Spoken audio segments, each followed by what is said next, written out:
a lot has happened over the last 24 hours, 48 hours, last 3 days, really. A lot has happened. A lot of stuff has a ricocheting effect, a cascading effect, a lateral effect, a parallel effect to other players on the board in fantasy football.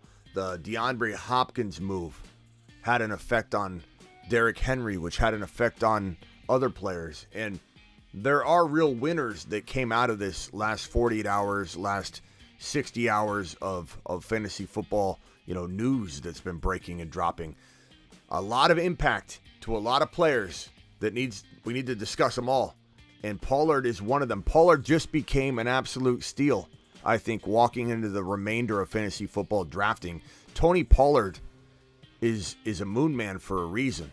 And this guy's value probably took a little bit of a hit. And for that reason, it makes him even more attractive than he already has been walking into 2023. Let's break down the effects and the cascading effects and the parallels between all these players that didn't get the contract extension they wanted or the long-term deal, the holdouts that might ensue. So much is going to impact this, that, and the other. We're breaking it all down right now. Live from the FantasyFootballShow.com studios, it's the Fantasy Football Show. Live! Monday through Friday, 7 p.m. Eastern. From the FantasyFootballShow.com news desk, here is your breaking news. All right, phone lines will be open just in a minute. Hang tight real quickly, guys, before you dial in, because your boy's got a little bit of news to break down before we end up jumping straight to the phone lines. So hang tight, all my Mars men, all my regular callers. Just hang tight real quick as we break down all of this news and what has kind of transpired. A lot of you know what's going on already, but basically we had a 4 p.m. deadline today, Eastern, where Tony Pollard, Josh Jacobs, Barkley, all needed to get inked to a long-term deal before the 4 p.m. deadline hit, because once 4 p.m. hit, they all turned into a pumpkin. They all turned into a franchise-tagged 1-year, $10.1 million pumpkin, according to their teams, because guess what? These teams aren't paying running backs anymore. They're just not doing it. The last running back to ever get paid more than $10 million on a long-term deal. The last running back to get over $10 million on a long-term deal per season was Nick Chubb in 2021. And to be honest with you, I'm torn a little bit coming out here and saying that the Barkley should have done this, Barkley shouldn't have done that, the Giants should have done this, the Giants should have done that. Barkley's words were pretty, I don't know, they resonated. It is what it is. And I don't think Barkley's saying that, but Barkley probably should have, in my opinion, taken the highest offer sent his way, because I don't know that anything's going to be waiting for him at the end of 2023 in terms of this deal he thinks he could have got, he should have got, and he's going to just go get next year. I don't think he's going to get the same offer on the table by another team or by the Giants, who could still franchise tag him next offseason, which is not likely, but it's possible. It's happened before. Lev Bell was franchised twice in a row. He held out. There's all that to discuss, potential holdouts. We're going to get to that in a minute. But Saquon Barkley, he was offered. Look, Rappaport broke this down, and I don't know how accurate Rappaport has been on this topic or how close he's been, but the last report from Ian Rappaport said that the final offer by the Giants was a total guaranteed amount of money that was around 2 tags money-wise. He was offered what equated to $10.1 million times 2 as guaranteed money. And honestly, I don't know what Barkley's expecting. It's unfortunate. I agree that running backs should be getting paid more. I'm not out here trying to say that running backs shouldn't get paid more, but as Barkley's own words emphasize, it is what it is. He's living in an environment he's not going to change right away, and I'm glad he's trying to take a stand for the RB, but at the same time, these teams are playing within the confines of the rules. They're not obligated to spend their money in one way or another, and if you were running things, you might look at it the same way. But I don't think that Barkley made the right decision, because this is a decent amount of guaranteed money that he's getting. And I don't know that he's necessarily guaranteed to get this on the back end of 2023. He could very well play at 10.1 million. I think what he's doing is banking on himself, and I respect that. I might even do that myself. You know, I think I would have, inward looking, I would have the faith of myself. Everybody thinks they're different. Eckler thinks he's worth 3 or 4 more years, you know, on a big fat deal. So everybody's going to think they're going to last longer than they really technically will or likely are to last. But I think Barkley's banking on, he goes out, plays at 10.1, walks into 2024, doesn't get franchise tagged, which he surely could get franchise tagged again, and then plays for 12 million. I think it's going to be about 12 to 13 million when you account for being franchise tagged twice in a row. It's about 120% the previous year tag. But he will probably not get franchise tag next year. But what if he balls out? If he banks on himself and balls out, the team's probably going to go, look, you're so good, we're franchise tagging you again. And then he's getting paid. You know, he avoids the risk of getting hurt. He's guaranteed around 2 tags worth. Around, let's change this to around 2 tags. This would be, I'll put this in brackets here, about 20 plus million guaranteed. So this is really the quote. Essentially, I put in brackets the part that I'm inserting. But according to Ian Rappaport, around 2 tags, 20 plus million guaranteed money-wise was the last offer he received. And keep in mind, the team went hard at Barkley and hard at Danny Dimes, trying to get one of them to sign first so they could franchise tag the other, and still trying to work a long-term deal out with the second party. But it was a race between Danny Dimes and Barkley to who was going to get the long-term deal first. The other one was going to probably get a little screwed, you know, or the other one's going to probably get a lot of lowball offers, and the first person that signed was probably going to be the one that they base everything around. And Barkley got 2, 3 pretty significant offers. Again, this is pretty decent considering the running back climate, which we don't agree with, but it is what it is. His own words. It is what it is. And I just hope that he makes it through 2023 without getting injured so that he has the ability to come in and get more. But all that aside, the reason we're here today, this guy is holding out. This guy, Saquon Barkley, is potentially flexing like he's going to hold out. But he's smarter than that. He's banking on himself, and I don't think someone banking on themselves after the dust settles is going to sit out a whole bunch of time. He may work out on his own. He may be stubborn about it for a while. I don't blame him. I don't blame either for being upset, but there is a good chance that this man Barkley shows up before this man Jacobs, because I believe this man has the right idea in mind. I know he wants to tackle 2023 at 100%. This guy only knows how to play 110%. I'm not saying Jacobs didn't ball last year, but Jacobs is somebody I have a little bit more skeptical. I don't know. I'm not as confident in Jacobs bringing his A game. Like, we've seen him before with what he's done on and off the field. And you guys know the story behind that. Most of you do, about how Jacobs, he went off, rogue one time on social media. And I know everyone says to me that's so dumb to bring that up, but I'm just saying his decision-making is definitely more questionable than Saquon Barkley. This guy feels like he's going to bring his A game. He's going to come early. He's not going to hold out long. He's not going to show up a month from now. But there is a chance both these guys try and, make a statement for a little bit. And it's possible. The longer they hold out, the more likelihood injury can creep in. So if Barkley sits out, doesn't sign his tag, and neither of them get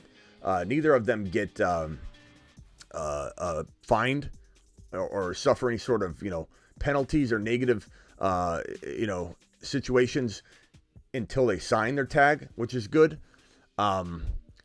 Seabass, put yourself on mute if you would, real quick, and I'll come to you in a second. All right, buddy. Go ahead and mute it down. And Scuba Steve, go ahead and throw yourself on mute. J-Far, Scuba Steve, Seabass, guys, throw yourself on mute, please, until I come swinging around. Pollard, to me, which the reason we're here today, is toss yourself on mute, guys, if you could. The reason we're here today is that Tony Pollard is the real winner of this free agency and franchise tag situation coming out of the 4 p.m. deadline. Why? Why, you ask? Because Tony Pollard is the one that's going to get dinged fantasy football ADP-wise. But he's a guy that you can now get as a third drafted player most likely after the Hopkins situation brings and vaults up Derrick Henry into probably, I would say, 2.1 to 2.8 territory. That's going to essentially move Pollard down at least one running back slot. Sometimes things have a weird effect, like when Fields climbed up above Burrow dropped into round 4. Lamar Jackson was down in round 5 or 6. When Lamar Jackson moved into round 3 after he got Zay Flowers and his big fat contract, instead of Joe Burrow dropping down and Fields dropping down, Fields then vaulted up and Lamar went into 3 and Fields dropped below Burrow and went into 5, and now Burrow's in 4. It is a weird effect when players move around. It's strange. But I think this is the real winner because his 2023 value doesn't change. There's some concern about dynasty value because if he got hurt, nothing's waiting for him at the end of the road because a team's not like the Cowboys aren't going to sign him to a long-term deal if this man walks out and gets hurt in a second straight season. And a potential prospect team, a team that's looking at him, a prospecting team, will not walk into this situation and say, Pollard, you got hurt 2 years in a row. Here's a 3-year deal when we're not paying running backs in the NFL after you had 2 straight injury-plagued seasons. So Pollard has a little dynasty risk right now, but his redraft value remains unaffected. It remains unaffected. I'm super excited about what Pollard's bringing to the table in 2023, and the fact that he may have dropped from what we believe to be around a cemented in, I'd say Pollard was a cemented in 2.8, 2.10, 2.11 drafted player, now to a 3.1 to 3.4 drafted player. This is guesswork on my part. We're going to have to wait and see how the dust settles and where Pollard floats around, but I'm pretty sure that Derrick Henry is going to jump him or shove him down as Derrick Henry jumps up, shove him down into the top of round 3, if I had to guess. This is the real winner. This is a guy that's been on the Moon Man list. The Moon Men, dropping loads in outer space. This is a guy that's been on the Moon Man list all offseason for a reason. This is a guy that was on the list last year. Space Monsters. This is a space monster indeed. He was on the Moon Man list last year. The guy's going to explode in 2023. The risk is now more baked in than it's ever been because he's probably heading for 3.1 to 3.5 territory. I'm all in on Tony Pollard. I'm more all in on Tony Pollard than yesterday, than the day before, than the day before that. Getting this man as my third drafted player feels oh so good. And I'm all in. You should be as well. Let's make it Tony Pollard season. Do I have a Tony Pollard animation? I don't think I do. I think we have to come up with a Tony Pollard animation. We can send him to the moon. We need a Tony Pollard animation. Let's go over to Seabass real quick. Seabass, you're live on the show. First of all, before you ask your question, how excited are you or not excited? You don't have to lie to me to make me feel good. You can have your own opinion. I want you to feel comfortable to share your true opinion. How comfortable do you feel with Pollard in round 3 versus round 2? Like, does it make a big difference for you? I don't think I'm affected by him not getting a contract whatsoever. That's not what my question is, though. My question is, because Pollard likely moves down because of the Hopkins signing. The Hopkins signing, 4 degrees of separation this way, and then 4 degrees of separation over that way. You have Hopkins signing, thus making Derrick Henry vault into round 2, thus making Tony Pollard fall into round 3.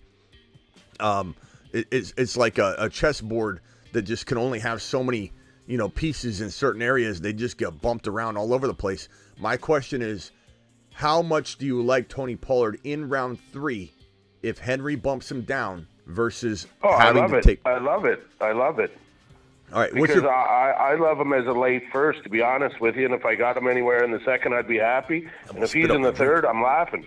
All right. I appreciate that. Okay. Hit me with your question.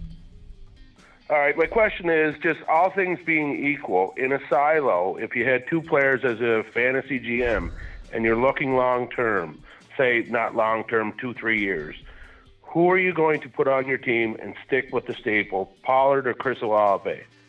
Olave. I hate to say that, but first of all, Seabass, wide receivers, Olave could last over a decade. Like Pollard has got 2 or 3 years where I'm counting on him, and that's with the shaky dynasty. But that's league winner potential with Pollard, I think, with his receiving ability and full PPR. If this is a redraft question, but you gotta fully consider the long-term impact. So if it's just keeper league, that's Fair less enough. than dynasty. Fair enough. Like, how many years can you keep them? If it's 2 years, then yeah, we're talking about something totally different. If it's you can keep them forever, It's indefinite, but it's a 3-player keeper that, as it relates to, and as I think our minds melded there earlier, that every year when you're moving forward in the keeper league, you're replenishing your roster with other assets that just out of nowhere can kind of climb, right? Yeah. So like I told you earlier, you're always going to want to assume that you're going to have 2 or 3 players that you didn't expect to be competing with Pollard for that last keeper spot. You're gonna draft 100%. Christian Watson. You're gonna draft those guys. You're gonna draft Tony Pollard. Like Walker and Pollard were later picks, and so you're definitely 100%. going to put yourself in that position. I got Pollard in the 7th round last year. I honestly, Pollard is dropping to round 3, so I feel like you're probably going to have the best chance of drafting Pollard back, unless it's running back hungry. Then maybe I would keep Pollard in that circumstance, because it's not dynasty. Right. We're talking dynasty where, and even though it's an indefinite amount of time, as we just both highlighted, you're going to have better options. The show's going to help you. This show right here is going to help you find guys that will compete with your 3rd keeper spot. So you really don't want to look too far down the road in a keeper league. Listen, I appreciate your time. I watch your show all the time. Keep doing what you're doing. I'll hang up, but listen, you're crushing it. Thanks a lot. Thank you. Seabass, you can stay on the line and mute, and if you want to come back in, you certainly can do that as well. Scuba Steve is next. You're live, Scuba. What was your question? I didn't mean to hang up on you at the end of the last show, but the Wi-Fi was cutting in and out. I also had to take a quick little break and come back, not because I'm not able to go, the amount of hours straight. I had to take care of some things, but those things are taken care of. I'm back. Scuba, please re-ask your question, if you would. And then I got these 2 super chats. Actually, Scuba, wait 1 second. Let me get these super chats out of the way. $5 hauler from Alex. He says, can you rate my PPR team redraft league? Allen, Bijan, Etienne, Diggs, Debo, Christian Watson, Godwin, Dodson, Pickens, Freiermuth. I don't know, bro. Like, what do you want, a 9.5 out of 10? This is a smash. I don't believe for a second this isn't anything more than a 10-man league. It can't be. There's 9 other grandmas in this league. Bijan, Etienne. So first of all, Bijan's a first rounder. Diggs is a first rounder. Josh Allen's a second rounder. Etienne, Debo, and Watson are all arguably third rounders. Like you just loaded with talent when you assess a team after, and I rank a team. I ask myself that. Who's the first rounder? Who's the second rounder? Are there 2 second rounders? Really? Am I looking at a team with 2 second round players? Am I looking at a team with 3 third rounders? Sometimes you have 1 first round talent and 3 or 4 third round talents. That's easily as good as somebody having a player you could literally slot in every single round. That's how my mind breaks down teams, and you did an absolute smash of a job. Totally Smitty approved. Alex, appreciate your super chat even more. That's amazing. Thank you. E-Rock says, you like Pollard. How about Lamb, Smitty? Top 8 wide receiver. Top 8, sure. Top 5. I don't know, in a run-heavy mindset that McCarthy's bringing to the table. Moore's gone. I'm a little uneasy about that. The Cowboys have been dominating in terms of offensive production and being one of those potent offenses, regardless of wins or losses or playoffs or whatever. And I don't like that it's changing. So liking Lamb more than last year, probably not, but still loving him in the top 8 to 10, absolutely. So it just depends what the question is. Thank you both for the super chats, Alex and E-Rock. Okay, go ahead, Scuba Steve. Ask your question one more time. Hey, Smitty, thanks. And don't worry about Flores. No big deal, man. I heard what you're saying, that it was cutting out, so it's no big deal. It was just about Saquon Barkley. What I was trying to ask you is, because he got tagged, and that was like the big news at him and Jacobs and stuff like that. Those guys, they got tagged. So I was just going to ask if you're more inclined to draft Saquon Barkley, because it seems like he does want to get paid and he still wants to get that contract, so he does want to prove himself. So is that somebody that you want to go after, or you just want to avoid him, avoid him all, just not even think about it? I mean, give me some names, Scuba. Give me some names. Because I just drafted him in the Scott Fish Bowl. this weekend. And, I was anticipating, I'm not going to lie, I was anticipating that he was going to sign this deal in the 11th hour, and I do believe he made a mistake. And as I said, when we were talking about this, just because I think he'll sign it in the 11th hour doesn't mean he will. There's a lot of things we think should happen, and they don't. New England Patriots signing Devontae Parker and not Hopkins, and now being the Vegas favorite to the Patriots to get Dalvin Cook. like none of that makes sense, but it doesn't mean we're wrong in our analysis and predictions. Like, we're trying to predict not what should happen or what's going to transpire on the field. We're trying to predict what clubs and organizations are going to do. We're trying to predict what men in suits up at the 11th floor are going to do and what dumb decisions they're going to make today. So, the fact that I'm not saying Barkley's making the dumb decision, I'm saying, the team maybe not going strong enough at him. I think Barkley got a significant offer, and I can understand why he rejected it. But at the same time, we're hearing that he was being offered something along the lines of $14 million per season with a total guarantee of $20 million. I'm sure there were incentives built in. Maybe he wanted Hopkins type incentives and they wouldn't do it, and that's the sticking point. And he literally called their bluff, and then the time expired. Like, we don't really know. But I drafted Barkley in the second round in the Scott Fish Bowl. It's 0.25 points, so a quarter point per carry. Every single carry Barkley gets, I get 0.25 points. I get a quarter point. It's also PPR. It's also Superflex. I had no problem drafting him at that draft slot right there. If I was drafting this moment again, would I take Barkley? I'll be honest with you, I don't know. I'd have to see the board again. I'd have to get back into a mindset of, I've got to go RB heavy because of this format in the Scott Fish Bowl. It's different than any other format. You could start up to 5 RBs and 3 wide receivers, or you can go 7 wide receivers and 2 RBs. It's a very unique scoring system and lineup format. But being able to start 5 RBs makes you consume running backs in any league. So I wanted to do the robust RB in conjunction with the Justin Fields first round pick, and I think I smashed with it. But to answer your question, I don't know what I would do if I was put in the position again. I think he plays. He's also playing for money, Scuba. He's gonna be trying to play. He's banking on getting this same offer at least next offseason. So he's expecting to get 20 plus million guaranteed on top of 10 versus getting just 20 million guaranteed. And I understand it, and I know why he's doing it, but it is a risk with a player like him who only knows how to play 110% and put his body on the line. Yeah. And so it worries me for him because if he gets hurt, he's not getting it, So it's tough. He's banking on himself. But Overcome, let me get to your super chats here in 1 second. I love Barkley. I think Barkley could be the number one runner rushing yard wise in the NFL. I think Bijan actually has that claim at the end of the year. But Barkley and him could be 2 of 4 or 5 running backs that are going to, I think, go neck and neck for the yardage, monster of the year in terms of rushing yards. So give me Barkley in the second round all day long. Maybe this drops him from 2.2, 2.3 to like 2.5, 2.6, just under the threat of him holding out a little longer than I want and him being a little subject to injury risk. And I think at the end of the day, though, bro, this guy doesn't want to put himself in a position where he's going to fail to bet on himself, So like at the end of the day, once his frustration gets kind of relieved and the dust settles, he's going to say to himself, is sitting out going to get me that money? Is not being there and being there with my team that didn't do anything wrong, my coaches that didn't necessarily do anything wrong, maybe they were fighting for him, just like a boss might be fighting for one of you in a raise, but the big dogs above them are the ones not giving it. I have a feeling he's going to show up sooner than people think. Jacobs is the one I'm concerned about.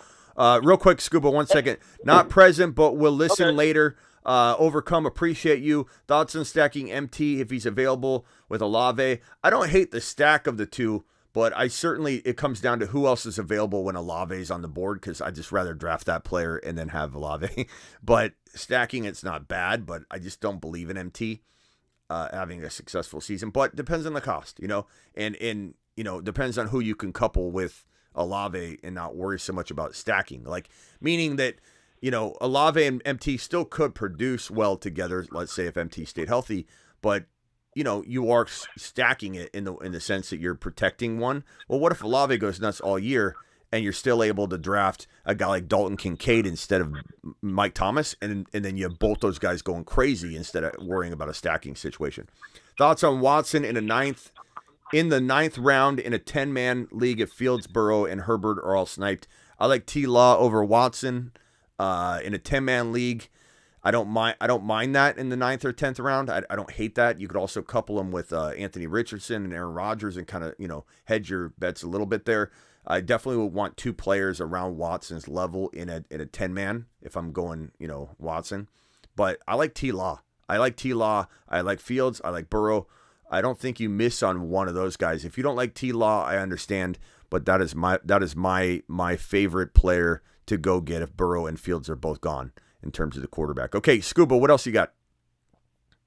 Real quick, I was just wanted to add to before I get to my next question with the Saquon Barkley stuff, because you said that he you might be worried about the threat of holding out, but what about if he does like what Lamar did, where he gets like an injury and because he's playing on that tag that he does like sit out? Like, do you think that would happen where he gets injured and the team's trying to have him like come back and like he ends up like missing some games and because like he doesn't like him and the team want to get on the same page? Could that be something that we should worry about with Barkley? Because I mean he does get injured and stuff. Yeah, I mean, okay, there's always going to be Garrett says Pollard is now a late first guy.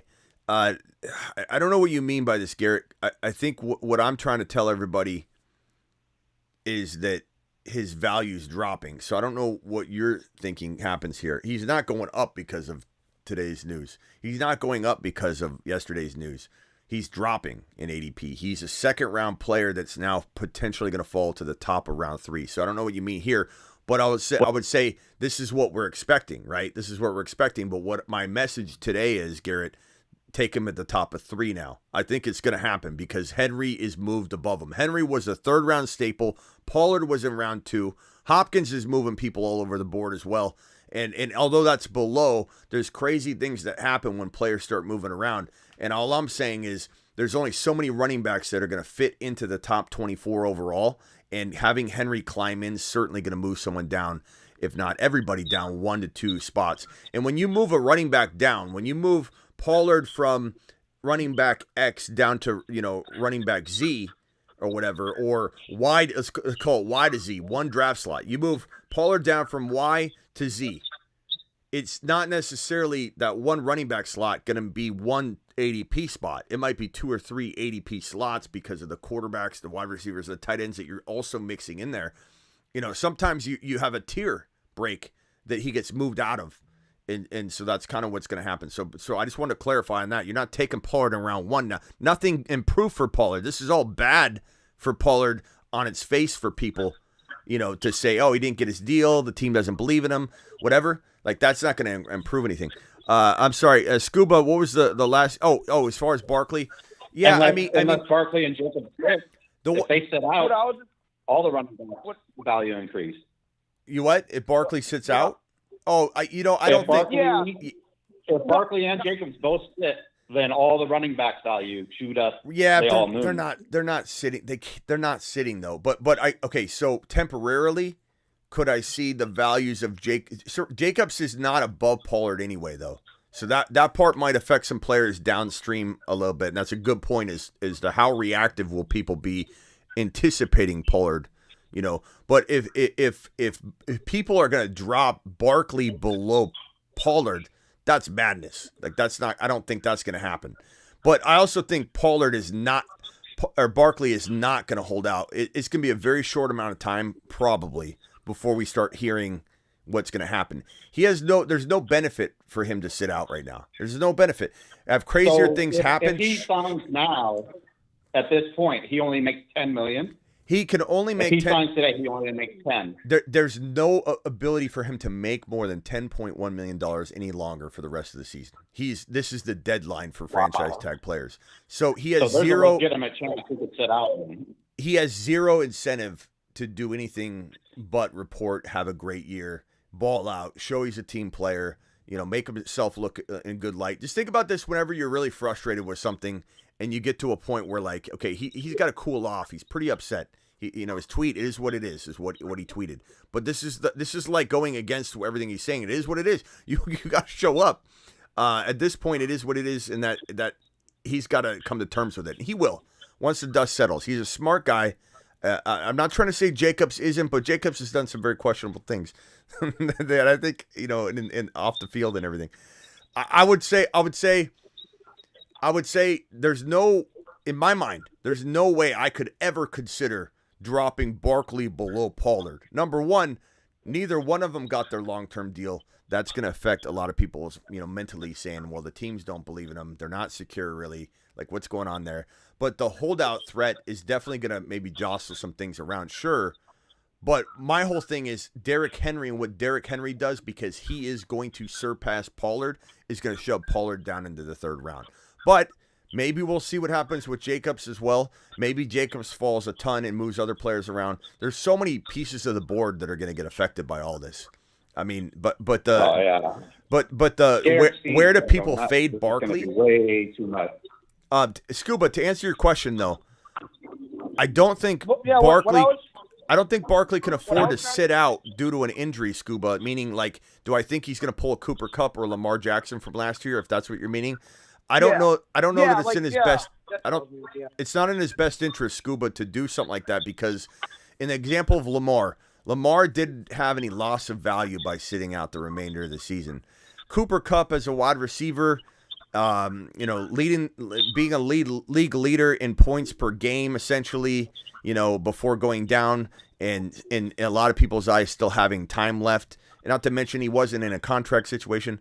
There's no reason to, like, be worried about those situations, because Lamar wasn't losing value. Like, he's a quarterback and he's young, but Barkley's on borrowed time, like, in terms of the NFL's way of looking at stuff. He's going into his 27-year-old season next year. That means he's got the 1-2. If he's lucky like Derrick Henry, he could have 2 or 3 years left. And he doesn't have the luxury of being like, oh, I've got my torn ACL. I tore my ACL and recovered from that. Took me a whole year to get through that. Now I got hurt again. You don't even know what you're getting. I didn't even finish out the season. Like, could it happen? Sure. Like, if there was like a situation like Lamar's, where Lamar had the torn PCL, he was literally going to risk the rest of his career if he played on it. That's something that Barkley could sit out for. But he also is probably not going to play games and make himself look like a player that can't get on the field, because he's going to have to work extra hard at 27 years old next offseason to get a 2 or 3 year deal. So Barkley's in a little different spot. Cooper Kupp, he's on a contract. Nothing wrong with Cooper Kupp sitting out the remainder of the year. Devontae Adams, I could see him sitting out, getting banged up. Maybe he gets traded, whatever. Not going to affect much because he's on a contract. Jacobs can't afford to sit out the tail end of the 2023 NFL season because he's fighting for a contract. He's fighting to prove to people he was not a fluke. And if he ends up failing in 2023, no one's going to believe it based on 2022 and say, oh, yeah, we'll go ahead and buy into what we saw back then. They're going to be like, this is what we're getting. Teams are disrespecting the running back position like crazy. So these running backs have to tread very lightly. Let's go over to Andy real quick. And if everybody can mute that's not talking, I hear some echo and some background noise. So Scared Scott and Scuba, if you guys could go both mute, please. Andy, go ahead. You're live. Yeah, I mean, it's a tough one. Of course, they don't want to invest in running backs because they're high injury risk. So, I mean, yeah, they don't want to pay him. So it's kind of a mess. But Jacobs, I could see sitting out. But you can't deny what Jacobs did. I know you hate Josh Jacobs, but he balled out, man. And you got to respect what he did. I do. And I say that all the time. Great situation with the Raiders last year either. It wasn't like that great. Their defense is horrendous, and it's going to be even worse. So it's going to be a mess. Look, I've said it before. Anytime anybody asks me about it, I'll tell them again. Jacobs balled out.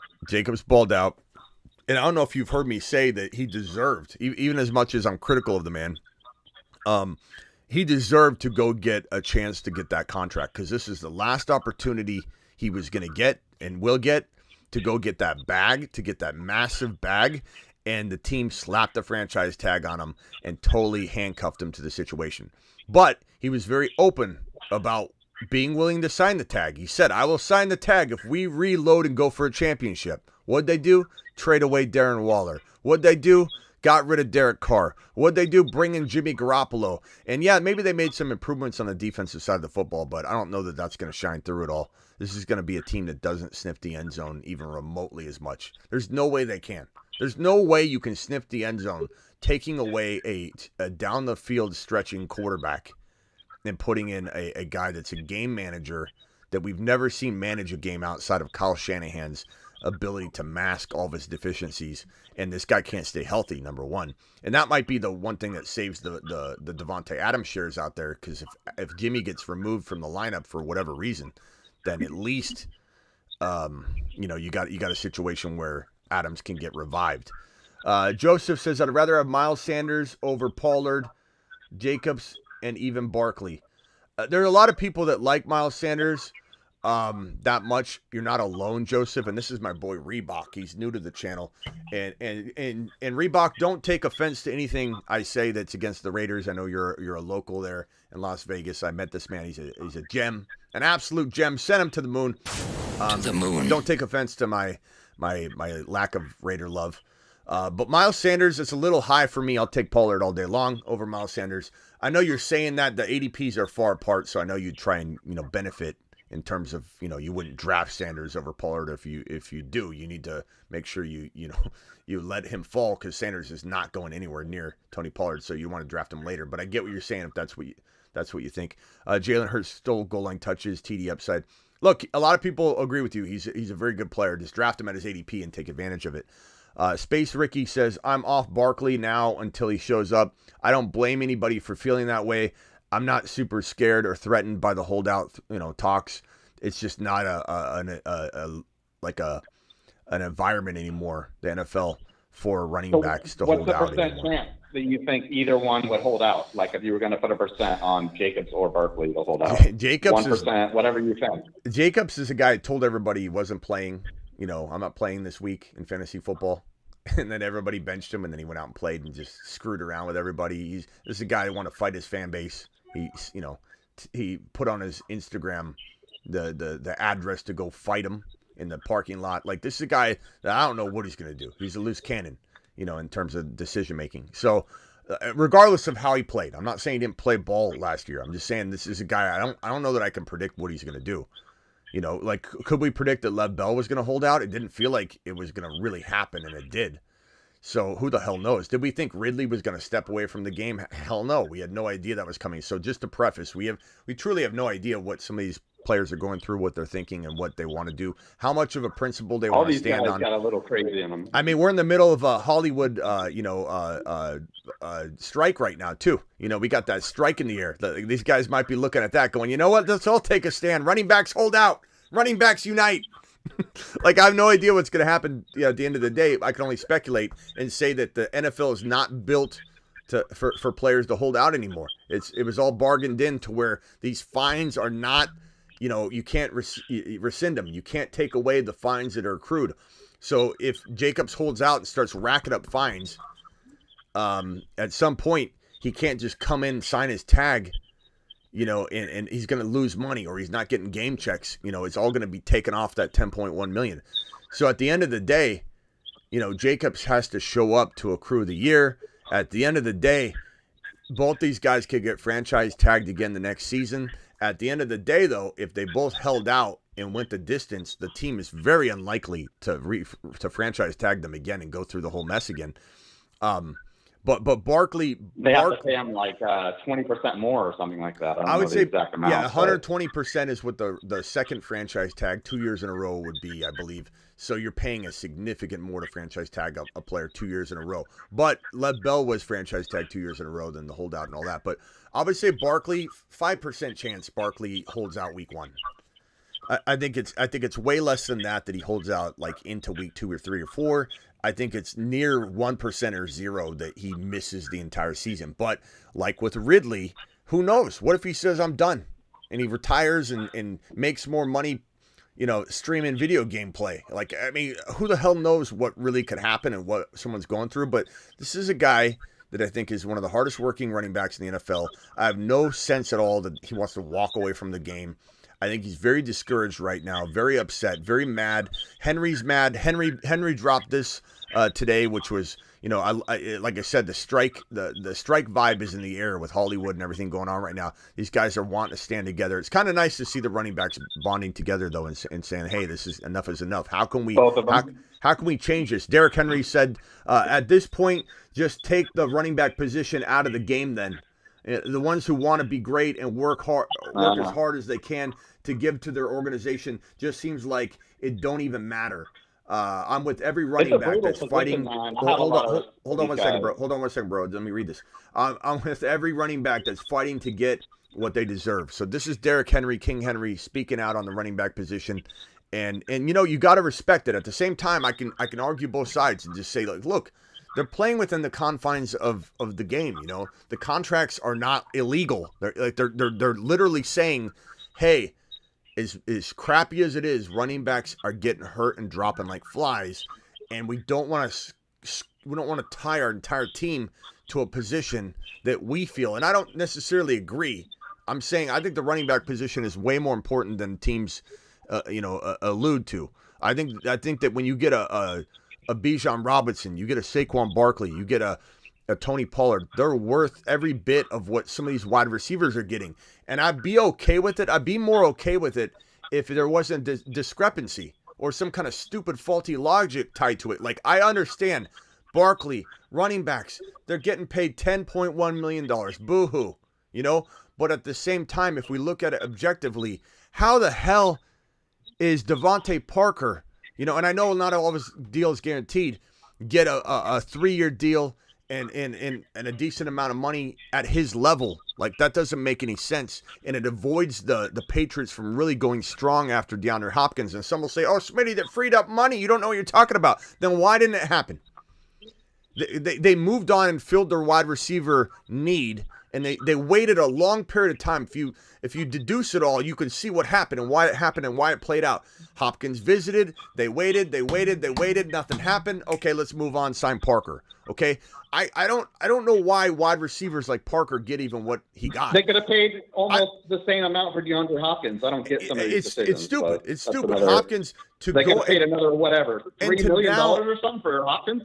And to now maybe go after Dalvin Cook, which, Scared Scott called in earlier. Vegas reportedly, according to the odds makers, Adam Schefter said something about it. According to the odds makers, Patriots are now plus 150 to land Dalvin Cook. The Dolphins are now 200. I believe the Dolphins are still the favorite in my mind, but who the hell knows? And it's just the New England Patriots. What in the hell are they doing?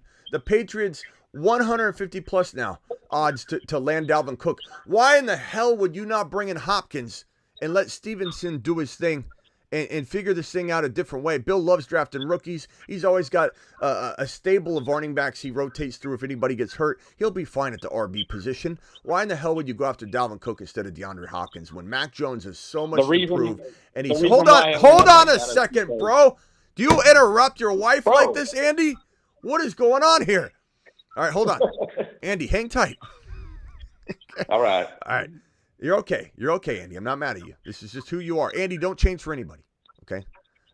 Okay. Anyway, I just think the Patriots don't know what they're doing with personnel. The fact that Bill Belichick, if he wanted to, could have got Hopkins. He was okayed by his own ownership to go get Lamar Jackson, and he decided not to. That was on the table. So what? Mortgage. If I have any Patriot fans in here, would you be willing to mortgage the next 3 years of draft picks? Even? I know you only need to surrender 2, but would you be willing to surrender 3 years of first rounders if you had to, and you only had to give up 2 years in order to bring in a quarterback like Lamar Jackson, have the money to bring Hopkins in on a 2 to 3 year deal, have Ramondre Stevenson? What in the hell were the Patriots thinking? Not going strong after Lamar and at least throwing an offer sheet down, because no one did. And Bill was greenlit to do whatever he wanted to do. and this is what the Patriots do, Devontae Parker, now Dalvin Cook potentially, it makes no sense whatsoever. So end of the day, what I'm saying is we have no idea what's really going to happen. These teams will make crazy decisions, and we won't see some of it coming. And these players will make certain decisions. We won't necessarily see all their decisions coming. But if I had to throw a percentage on it, see the likelihood of this man deciding to do something a little bit more ill-advised over this man is very, very, significant percentage if I had to throw one on there. But at the end of the day, they're both playing week 1 in my mind. It's a very, very tough thing to imagine in today's NFL with the reworked, rules and fines and different things that these players face when they hold out. And the fact that they're going to miss game checks. If they're really worried about money, they're really going to sit out. There's no benefit. There's zero benefit to sit out when you can no longer get a long-term deal. Neither Jacobs or Barkley or Pollard can get a long-term deal. They are absolutely now obligated, both sides, to a $10.1 million deal for 1 year. There's no ifs, ands, or buts. There's no negotiation. There's no reworking. There's no revisiting. So at the end of the day, what's Barkley's alternative? To sit out and get stale? To sit out and get cobwebs? To sit out? We've seen it over and over and over. He could sit out and get guaranteed 20-some million next year. He would get guaranteed easily $25 million on a 3-year contract and make more than that. I don't know that he would be guaranteed. Not to mention, why not make $10.1 million while you're on your way to that? The thing is, could he get hurt? Sure, but do you think teams are going to invest in a guy that was so petrified of getting hurt, like Scott, scared Scott, that they didn't play football? And you sit out a year, you get rust, you come back. Very rare situations. Ricky Williams, Michael Vick. Very rare situations does a player ever sit out a significant amount of time, especially voluntarily, and come back and be fired. Yeah. Ridley, we hope Ridley does that. I really hope Ridley is the exception, one of the exceptions to the rule that we rarely see broken. But Barkley's going to want to make, look, if he's banking on himself, he's going to play at $10.1 million, bank on himself, go get $20 million the next season. But at 27 years old, I don't know that he's guaranteed. Especially, consider this real quick, bro. The fact that I just read this off. This is an alarming stat or fact. No running back since Nick Chubb in 2021 has ever been given a long-term deal that has over $10 million annually guaranteed to the player. So when you said he'll easily go get $25 million guaranteed, I don't know that he's guaranteed anything. If anything, the numbers are going down for RBs. The opportunities are going down. And I know the whole point here is to try and vault those up, but the odds of him just all of a sudden next year at 27 years old, just for sure getting $25 million guaranteed, I don't know. This is what the value seems to be. And this is higher than any other running back. To guarantee him 2 years of the tag amount is actually a pretty decent offer at the end of the day, because this is an average of the top 5 salary. You know what I mean? So as much as I want to, risk assessment for me, you know what I mean? I love Saquon, but it's just risk assessment. What are the factors involved? Because Saquon would be my number one if he was good to go. He'd be number one. Yeah, I think, bro, in a certain number of leagues, you should let it ride. If you see him drop from 2.2 to 2.5 or 2.7, I would let a season crash and burn on that. The fact that he's going to come back and play. And the other thing I just want to say real quickly, again, not to get too far away and say, get out of pocket on the NFL and say, oh, the NFL's got to do something. What are they doing? The franchise tag, at the end of the day, as much as I think it's messed up, the discrepancy's messed up. The discrepancy is what bothers me. It's kind of like when a big man in the NBA gets a $100 million deal and he's not even good. That discrepancy bothers the hell out of me. The discrepancy between Hopkins, Devontae Parker, Dalvin Cook, or Hopkins and Parker and other guys like Christian Kirk, is as good as Christian Kirk was. The discrepancy between that and Barkley, it bothers the hell out of me. Yeah. But at the same time, 85 mil for Kirk. At the same time, think about for a second what the franchise tag is. Top 5 of all the players at the position averaged. What's the top 5? All right, you get the top 5 salary, and that's pretty good. That's a good amount. That is the market. You're getting the market value. So at the end of the day, it's hard to really feel too bad for a player making $10.1 million. And so I find myself saying, if you believe you're worth it, you're going to go out, ball out, and then you're going to get another deal. But we'll see what happens. Real quickly, hold on, Andy. Appreciate you. And I was just joking around when I was, screaming at you to stop interrupting me. Let me go over to Ron Navy because he's a Mars man. Then I'll go over to Scared Scott after that. And then I got J4 on the line. J4, don't hang up, pal. I'm coming for you. It looks like J4 already did hang up. J4, call back. Seabass, if you want to call back, you can. Bruce is next after that. Let's go over to Mars man Ron Navy. Hey, what's going on, Smitty? What's up, Ron? A lot of news today. Yeah, and you know what the discouraging part about all this is, and then Wild Bill made a comment in there. He's like, "Where's the NFL, players union?" Yeah, and that's why I hate unions, because unions, all they are is they're very corrupt. They end up being very corrupt. They end up being like they can get paid off. So the NFL is paying them off to do certain things, and they're really not about the players. It seems like, because we all can sit back and we know these RBs are getting screwed as a whole. They're all getting screwed as a whole with the way things are right now. And you don't hear nothing. You don't hear nothing about them fighting for these RBs, these positions, which, they take more beating, they take more, put more on their bodies than any other skill position out there, and they're getting screwed, and they're not backing them. They're not doing their job. I mean, if I was the players, I'd get together and I'd be like suing the players union for not backing them, not having their best interests. It's like Smitty. If we both went to work at the same shoe factory, let's say we both went to work at the same shoe factory, right? And we're doing the exact same job. That's like you getting paid, $1 million a year for doing it, and me getting paid $50,000 a year. Doing the same job, basically.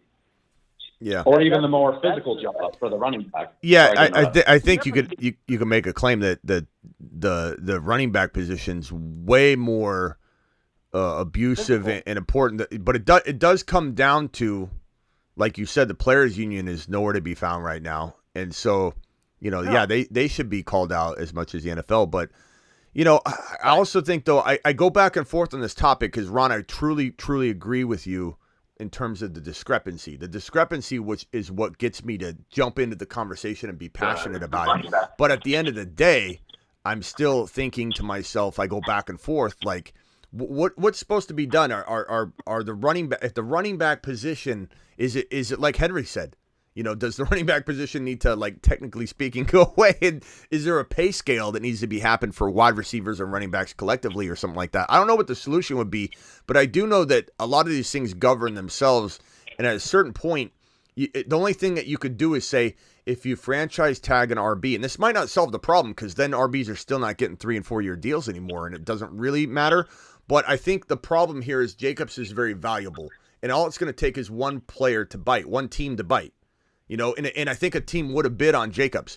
I think all it takes is one player to bite on Barkley. I think one team would have bid on Barkley. And when I say bit or bite, I mean overpay, like pay him what he wants.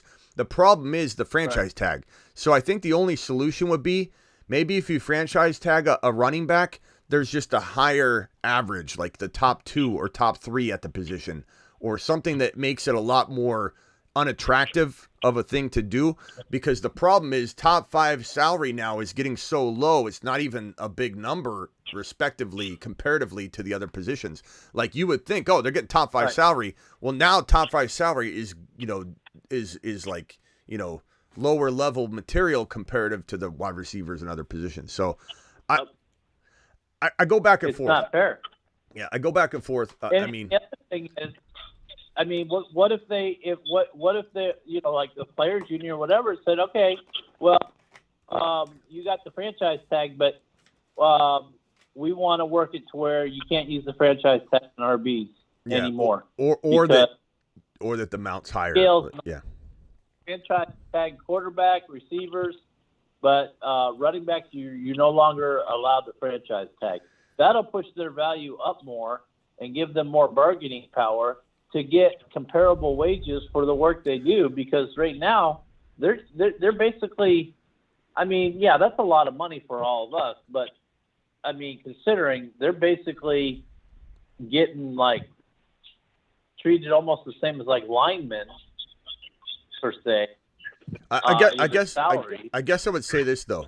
Like, at what point can, and this is just devil's advocate. It's not saying I don't disagree. I totally agree with you. Like I said, the discrepancy is where I really jump in. A big man in the NBA getting $100 million when he's not even good bothers the hell out of me. When you got another positional player that is awesome and he can't get the bag.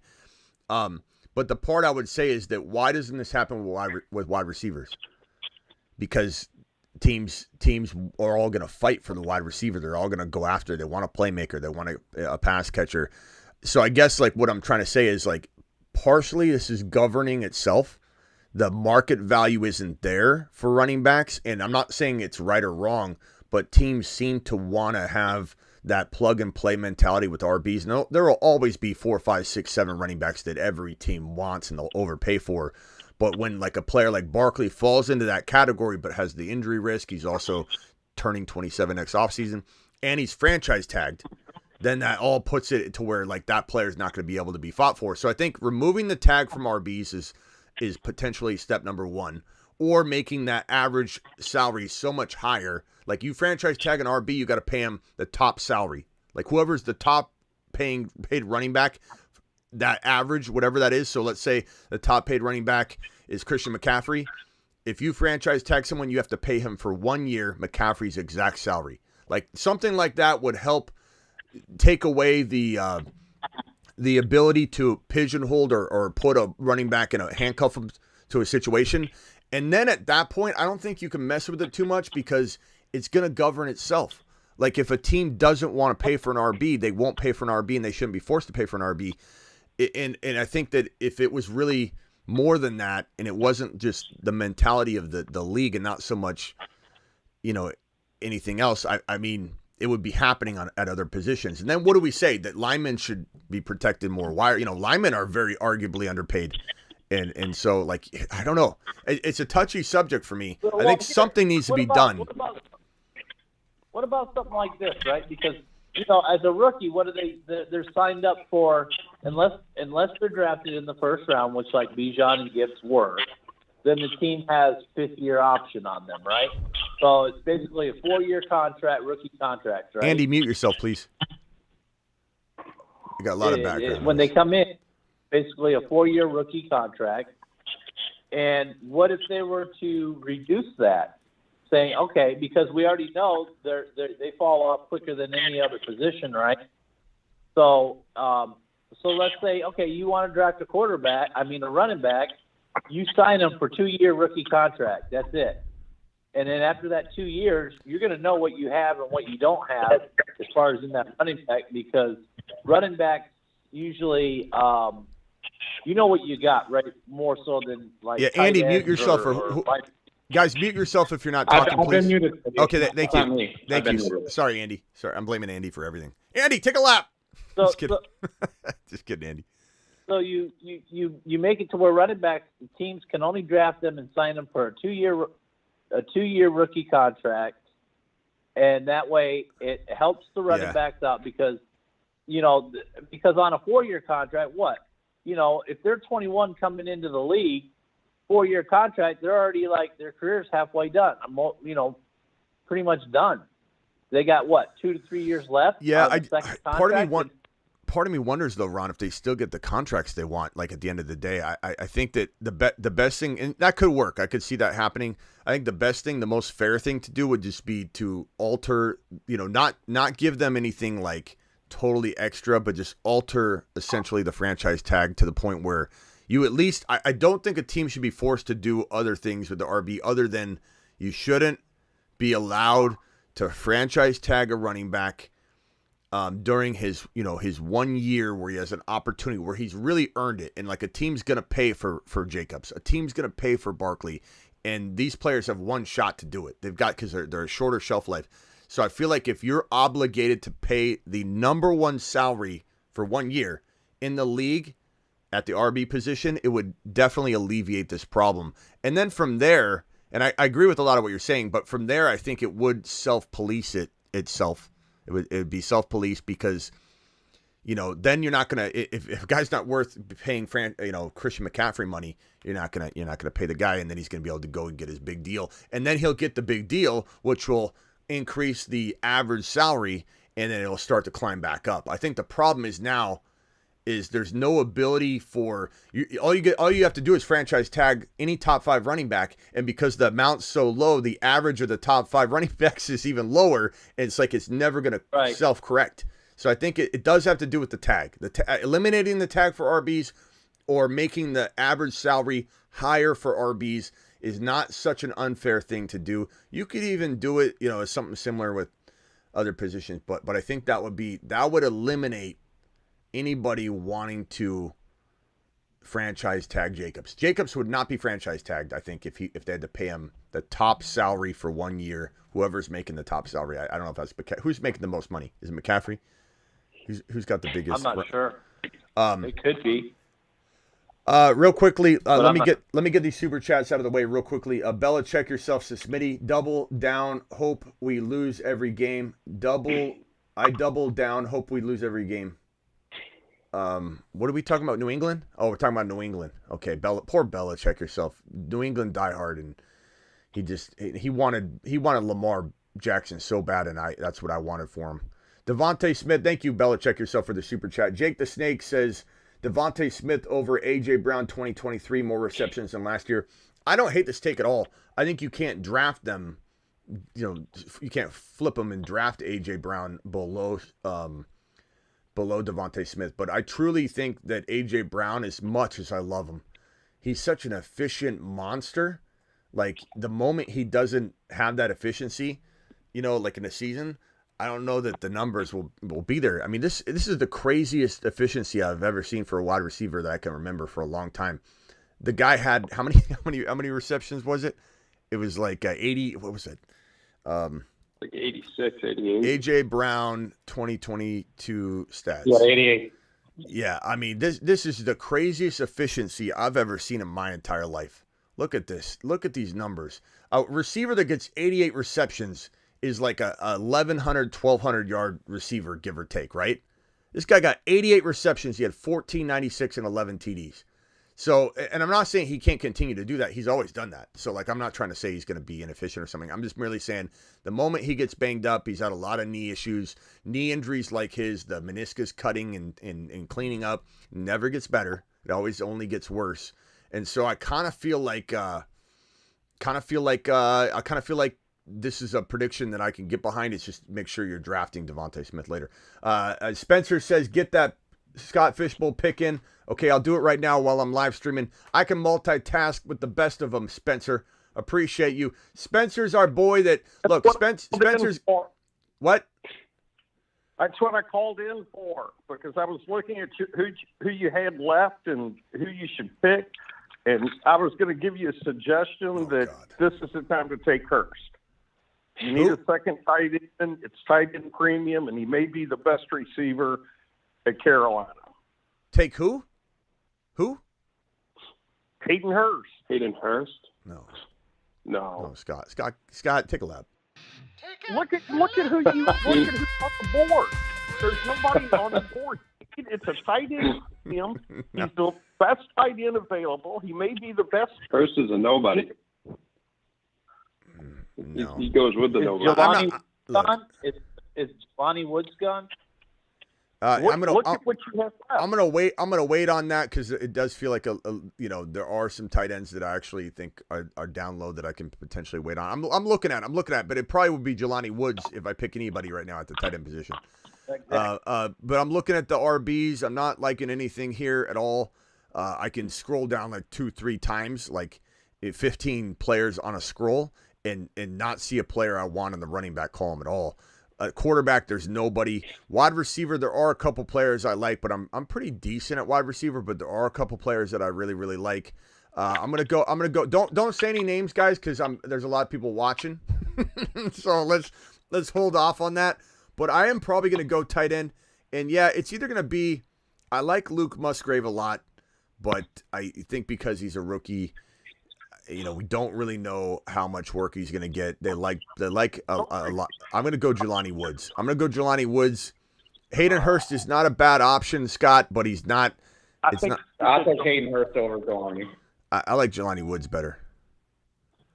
I think Jelani Woods. Although, you know what I should do? I don't know. I think a lot of these tight ends will fall.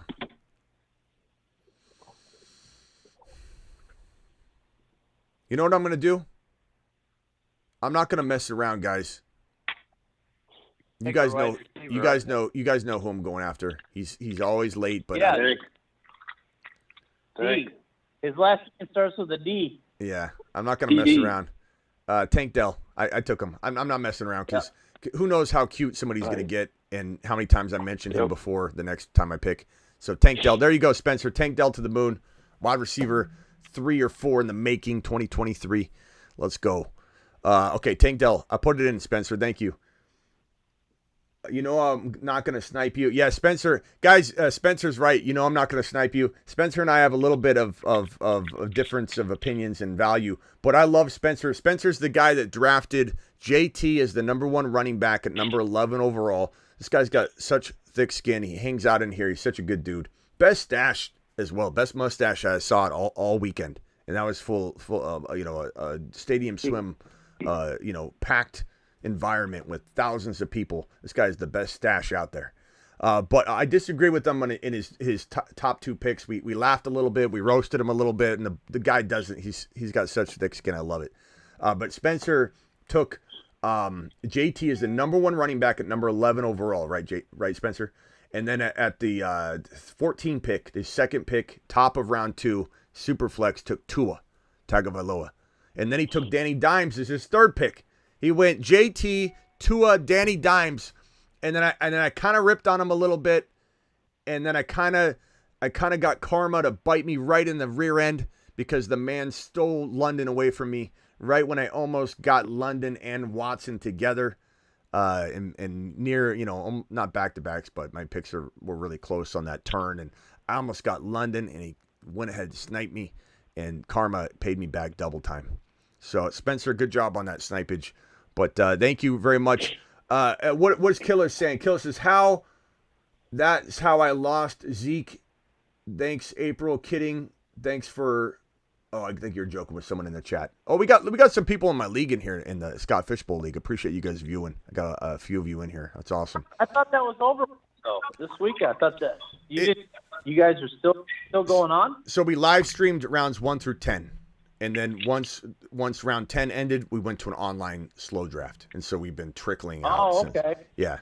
Because it was 3 drafts going on, and there's a lot going on. Vampy with a $5 hauler. Vampy, appreciate you. He says, were Bijan and Gibbs drafted high in anticipation of the new rules around running back contracts? Were Bijan and Gibbs drafted high in anticipation of the new rules around running back contracts?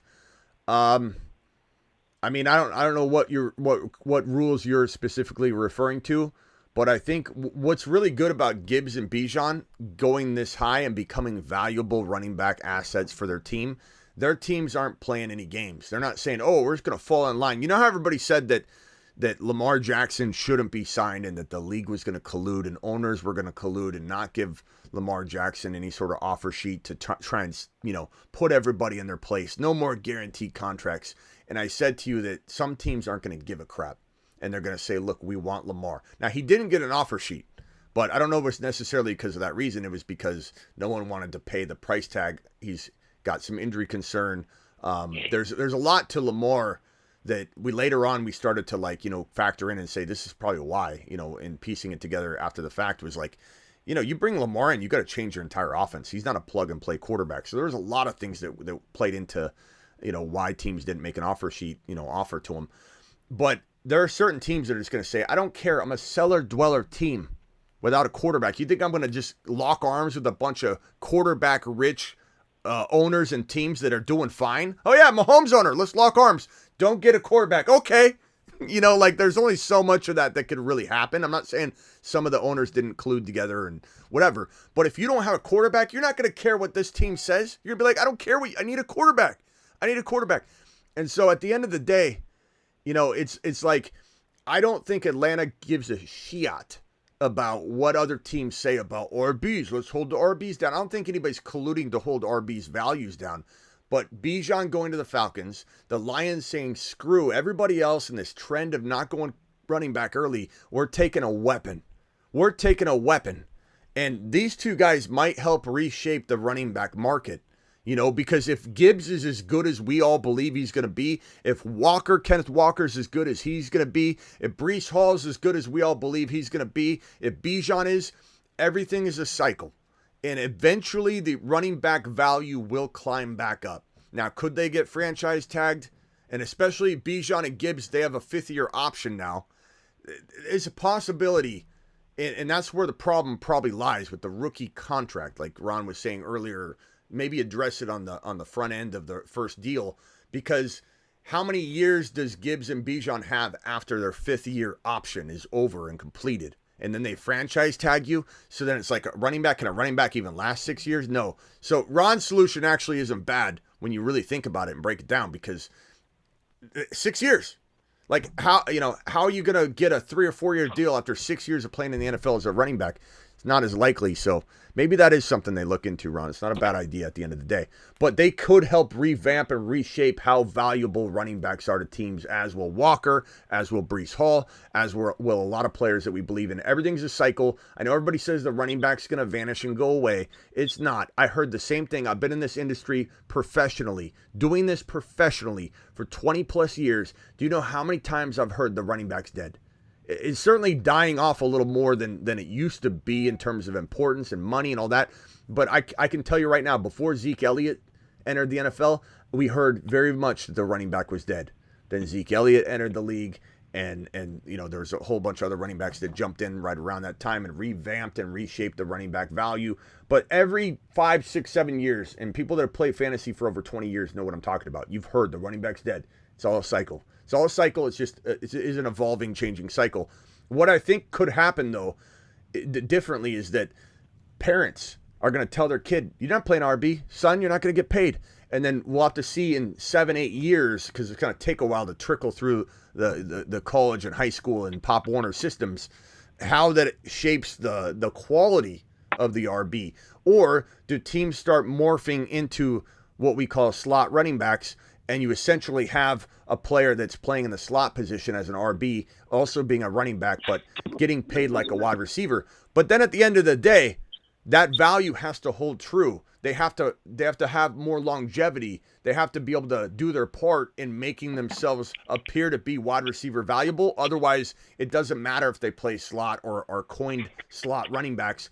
If they're breaking down after 3, 4, 5 years, which I don't think they necessarily will if they're utilized as more of a wide receiver running back, that might really, really help reshape the running back value, and it's going to morph and evolve. There'll be an evolution of the running back. That's why, look, Jahmyr Gibbs wouldn't have had a shot at being drafted as a starter, let alone top 12 running back 10 years ago. He was too small. He's too small. Devontae Smith, he was too small. The NFL is definitely, you're going to have some trouble if you're a tiny guy staying healthy. I mean, there's certainly that risk, but this is a different NFL now. It's a speed game. The rules have changed. You can't have hands on a player 15 yards downfield. So this is an NFL where guys like Jahmyr Gibbs, smaller type running backs, can thrive. Deuce Vaughn, 5'5", the shortest impact player. There has been a shorter player, I believe, but I think he's on defense or whatever. But Deuce Vaughn's 5'5", shortest running back, shortest player that has any sort of impact at the NFL level. How did he make it into the NFL? Like, that's crazy, in a way. Different times. Let's go real quickly over Ron. Interrupt whenever you have. I got. Let's see, Travis, and then the Bruce, and then Scuba. Or did I already go to Scuba? Yeah, I already went to Scuba. I'm gonna go to Travis. Scared Scott dropped. Scared Scott got scared. He dropped off. I'm sorry. What? The current NFLA contract goes through 2030. So what we're in is what we're going to be in for the next 7 years. So just want to say that. I got to take off, man. Good talking to you, Smitty. I love the show. Yeah, who's talking right now? I have so many people on the line. Andy. Hey, Andy, I appreciate you. I want you to call in more often. Don't apologize for being you. You interrupted the hell out of me. but I love you for it. All right, we'll see you soon. All right, man. All right, call in anytime. All right, peace out, Smitty. You're welcome here. Okay, Travis, you're up. Yeah, I don't know if anyone mentioned this before, but like, if just real quick, McKinnon, Sony Michel, Ronald Jones, Damian Williams, Sony Michel, LeGarrette Blount, and Ronnie Hillman. That's the last 7 Super Bowl winners, leading rushers. None of them had 1,000 yards. And the last time a 1,000-yard rusher was on a Super Bowl winning team was Marshawn Lynch in 2015. Now, I'm not saying it's going to be like that forever, but it's a copycat league.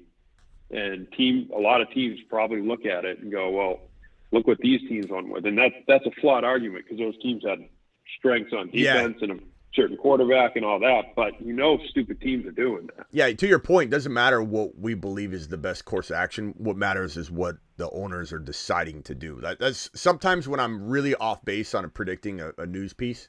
Like, hey, I think it's just going to go. I'm using my own logic to be like, why would you, bring in Dalvin Cook to New England? And then they're going to sign Dalvin Cook. Right. Like the New England Patriots, as Scared Scott said earlier, Scared Scott dropped off the line. The New England Patriots are now the Vegas favorite to sign Dalvin Cook. Doesn't make a lick of sense, and it doesn't matter. Why doesn't it matter? Because we don't make the decisions. This is the NFL. These are a bunch of dudes in suits in a boardroom that don't know what the hell they're doing. And the crazy part about the NFL sometimes is, and sometimes coaches are not good GMs. Sometimes coaches are not good personnel decision makers. I mean, Shanahan is one of the best offensive minds in the National Football League. And I want to preface it positive before I go negative again. I'm not going to go negative long on Kyle Shanahan, but he's an offensive savant. Okay, this guy is an absolute mastermind gem of an offensive coordinator and scheme guy. And also builds a freaking damn good coaching tree, might I add. Those are very positive things I just said about Kyle Shanahan. But he's a horrible, like one of the worst personnel decision makers, especially around the quarterback, and really decision makers in big moments that I've ever seen at his level, with his abilities and the level he's at. Everyone says, Smitty, he was almost coach of the year, blah, blah, blah. Those are all offensive coordinator qualities that are putting him in that light. He's awful with decision making. And this goes back to like, Smitty, he's got to, look, Michael Jordan. I know more about scouting player talent than Michael Jordan at the NBA. I used to be one of the best fantasy basketball analysts, by the way. And I had to let all that go because I had to focus on football. But I don't feel stupid. I don't feel out of pocket saying I can judge talent better than Michael Jordan because he was one of the best players in the NBA. Doesn't make him a good scout. He drafted Kwame Brown, #1 overall. So like coaches, everyone thinks because they're in a good position or Shanahan's so good as an offensive coordinator, he knows how to go get talent. It's ridiculous to me that everybody just automatically anoints somebody in a high level this great decision maker. And I forget why I even got on this topic. I got totally sidetracked. What did you say? What were you talking about? I was just saying how it's a copycat league. Oh yeah.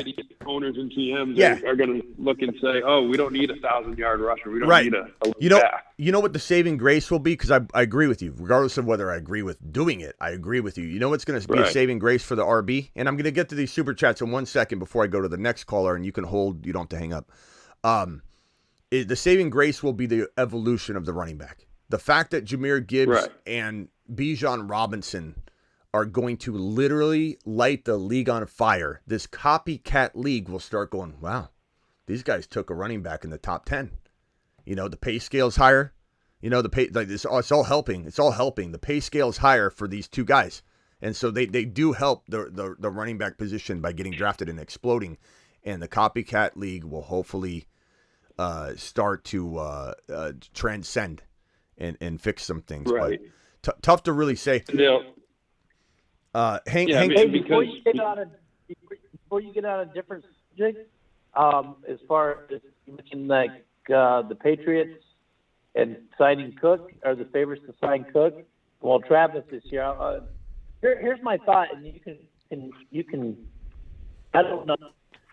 Travis would know better than me, but it seems to me that it makes perfect sense. It makes like a perfect Belichick move because the way I view Belichick is he don't like superstars on his team. He wanted to bet. I mean, he even benched Brady one time, but it was you can't bench Brady. He figured that out. But he's kind of like Shanahan, where he wants total control, and don't want no divas on there. He don't want anybody become a real big superstar. And he's always done that with the running backs. They've had great running backs, but you notice as soon as they start doing good, he brings in somebody else and has them start doing good. So it's more of like it's almost like a thing where he's like, boasting on himself, like, I'm such a great coach, I can get any player to do anything. So he doesn't want the superstars. And so it makes perfect sense to bring in Cook in case, he wants to teach Stevenson a lesson for whatever reason. But I don't know. I mean, maybe I'm way off on this. No, Ron, you make sense because, like I said, sometimes I find myself arguing logic, and it's not really about logic. It's about what this team's going to do, what this coach is going to do. Bill Belichick rolling with these double tight ends. It's kind of like, who Bill Belichick reminds me of? And I hate to say this because he's one of the best coaches to ever coach, but, you got to look at all the factors as to why. Was it Brady? It doesn't matter. He had Brady. It is what it is. You can't separate player from coach and situation from coach.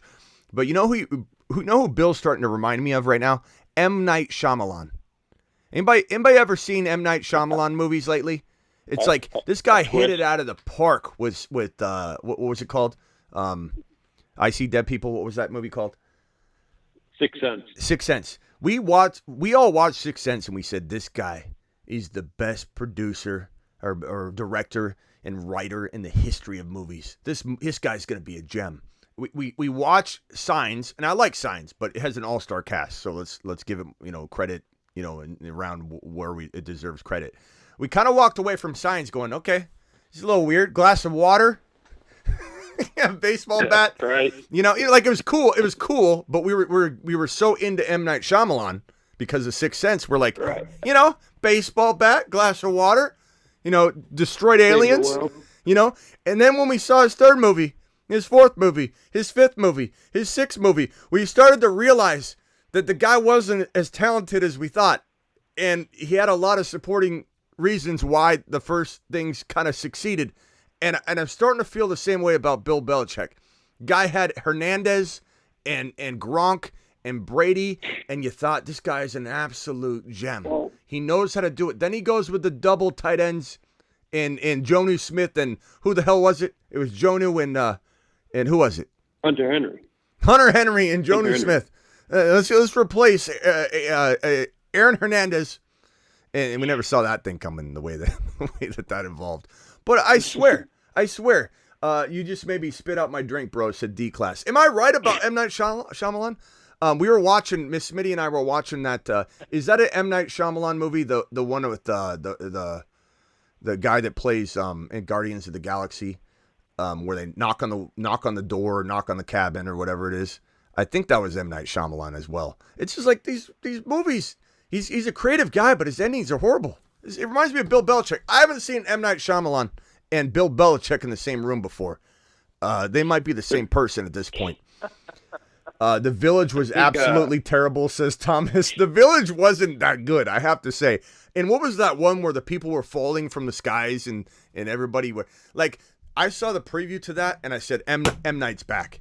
A lot of duds, a lot of stupid endings. Everything's the same. It's some stupid ending where it's like, the glass of water thing for Signs. I love Signs, but at the same time I watch it, I'm like, why did I love this? It's so good because I love Mel Gibson in it and Joaquin Phoenix, but it's like glasses of water.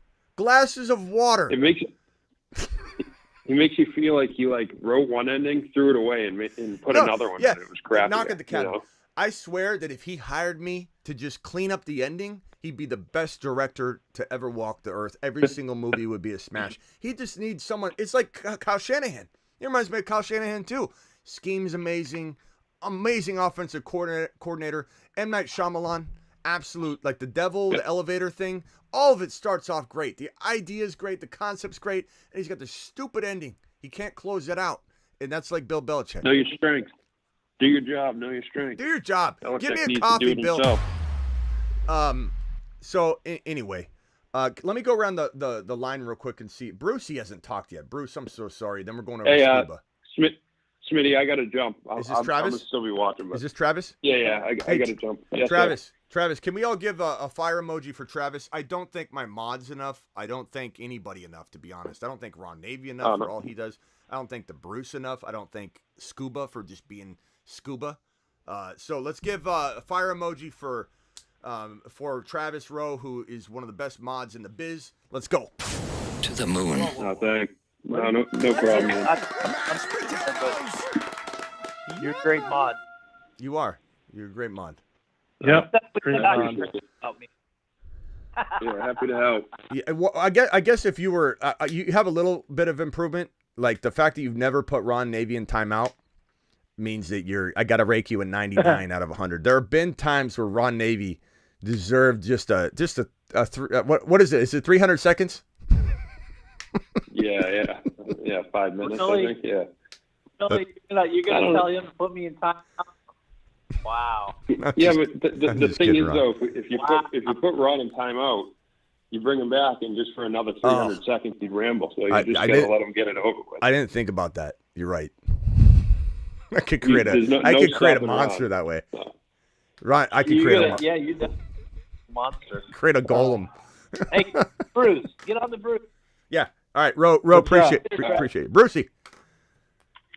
All right, later, hey, guys. Smitty, with all these running backs, and we're talking about them, and what do you think of having one of them do a Lev Bell? Because Lev Bell still got the bank, even though he sat out a year. He didn't get the bag, though. People report that, and they don't break it down. He didn't get the bag, bro. He was getting offered, I think, like an $18 million or something. If I remember, this is a long time ago. Way before my studio. This is years ago. Lev Bell, I think this was like 2018 or 2019, something like that. Lev Bell passed on what I believe was somewhere, I'm spitballing it here off memory, somewhere around 12, 13, $14 million franchise tag. It was higher than it was now, I believe.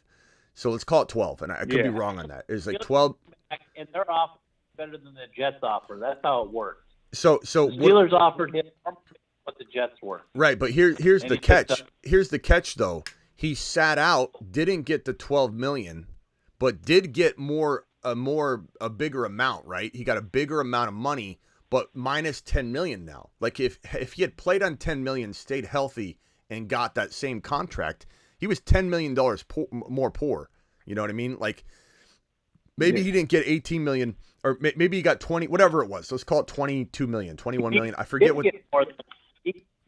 Smitty, he didn't get more. What happened is, they put the franchise tag on him, but they were also offering him deals kind of like what, Barkley was hoping for.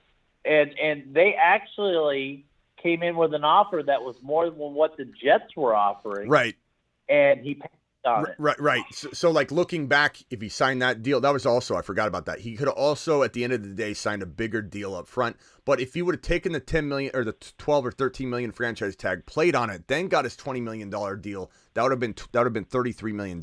Instead, he sat out, didn't get 13 million or 12 million or whatever, and then signed his $20 million deal. So he at least lost the way I see it, that 10 to 12 million dollars. So, and then like Ron said, I think he did get offered more quietly. He thinks he won. He thinks he won that. And a lot of people come in and say, Smitty, he ended up getting it. Yeah, he publicly, like Ron said, I think that came out later. Everyone thought that the Jets offer was bigger than the last offer he got, but it was like a $2 or $3 or $4 million difference, if I remember correctly. I'm not positive. And and he missed the 12 or 13 million dollars by sitting out. So it didn't end up working out for him. Not to mention, Bruce, he fell apart after that. Cobwebs, rust, borrowed time, father time doesn't wait for you. And I think that when you're about 27, 28 years old and you hold out, 26, 27, your body will not recover and bounce back as quickly. You will lose an edge at the running back position. The running back position is the one position where you can't just, if you lose your step, make up for it with smarts. Like Aaron Rodgers probably, I don't even know if his arm is less strong, to be honest with you. Like Brandon Marshall could be running his mouth and telling. Brandon Marshall said that. That's what I was. Go ahead. He claims that he had all the quarterbacks third of him, Burrow, Mahomes, and he said Rodgers was better than Burrow and Mahomes. And Brandon Marshall said that when Aaron Rodgers came out of his darkness retreat, like the monster he is, walked over to his flip phone, opened it up, saw that there was one bar on his flip phone, listened to the voicemail, who was probably Lazard or Cobb, one of his boys, calling him and saying, "Hey, did you hear the Green Bay Packers moved on? Rise, young man." Aaron Rodgers set down his flip phone or flipped it closed, grabbed a football that was in his back pocket the whole entire time, immediately walked out to a field. At least I like to remember it exactly like this. Immediately walked out to the field and said, "Brandon Marshall, watch this." Step back. And Marshall said he launched missiles all day long. And he said that, Mahomes throws a good no-looker. 20, 15, 18-yard no-looker. Looks good. He's kind of the no-looker quarterback, right? He throws these no-lookers. He said Aaron Rodgers went out and threw a 40-plus yard no-looking missile. And he said it was as accurate as he's ever seen a quarterback throw that pass in his life. And maybe Brandon Marshall's running his mouth. Maybe he's best friends. Maybe these guys do karate in the garage. They have bunk beds. We have no idea. But what I will tell you is that, and I got I got sidetracked. What I was saying was Aaron Rodgers, we don't know if he's fully, the same, but up here he's smarter. He's also got the best defense in the league, or top three. I think they're going to be the best defense in the league, to be honest. He's got at least the top 2 or 3 defense in the league to go up against in practice every day. That is a position where you can lose an edge one area and gain back and kind of wash it out by being smarter, by having supporting cast. The running back position, as soon as you start missing the hole and you're a step behind, you're done. It's an unforgiving position. And it's why you see somebody like Emmitt Smith go to the Cardinals, unfortunately, at the end of his career, and can't hit the hole. And you're watching Emmitt. You're going, we got Emmitt, but he's not looking like Emmitt. Adrian Peterson then came to the Cardinals. This is where people come to retire. People really move to Arizona to retire, too, in real life. This is where the Canadians come. They move down because it's nice hot weather. People from Chicago. That's why Lou Molinati's the best Chicago pizza and best Arizona pizza in the nation. They came down here because they know everybody in Chicago likes to come down and retire in Arizona. And Adrian Peterson, Emmitt Smith, you bring them all down. Bring them all down. We've had Kurt Warner come, but Kurt Warner played ball. But Adrian Peterson technically has said, "I am not retiring." This year, he's still playing unless if someone signs him. If not, then he's retiring. But technically, he's not retired. Yeah. My point, Brucey, was that running backs specifically, they can't lose a step. They lose a step and they are done. So I think, God, this long tangent that I got on. We were talking about if someone holds out. So Lev Bell, if anybody holds out, Barkley holds out, Jacobs holds out. Losing an edge at all at the running back position is not forgiving. It just won't. So we got a lot of people saying they're fading Barkley right now. Oh, I get it. Like, hey, Ron, let me ask you this. I have zero concern about Barkley holding out.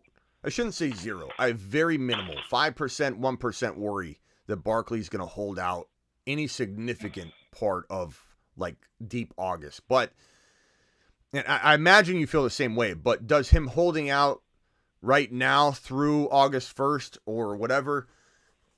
And maybe I'm wrong. Maybe you think he will hold out the year or retire or something crazy. I don't think he will. But does Ron Navy first, and I'll go around the room. Does anybody feel like I'm moving him down in my second round? Like he's no longer 2.2, 2.3, 2.1, 2.4, and I'm going to drop him to the end of round 2 or later because of this? Or are you like me where you're like, I think the dust settles and the smart man, hardworking man that needs to earn his bag in this contract year is going to say, it does me no good to sulk. I'm going to do it for a day or two or a week or whatever, but I'm getting to work and proving to my next employer that this isn't going to set me back. I'm going to be a team player. I'm not going to be a bother. I'm just going to go out and work hard. Ron, what are your thoughts? Where are you moving Barkley, if anywhere? Well, I don't think he sits out the whole year per se.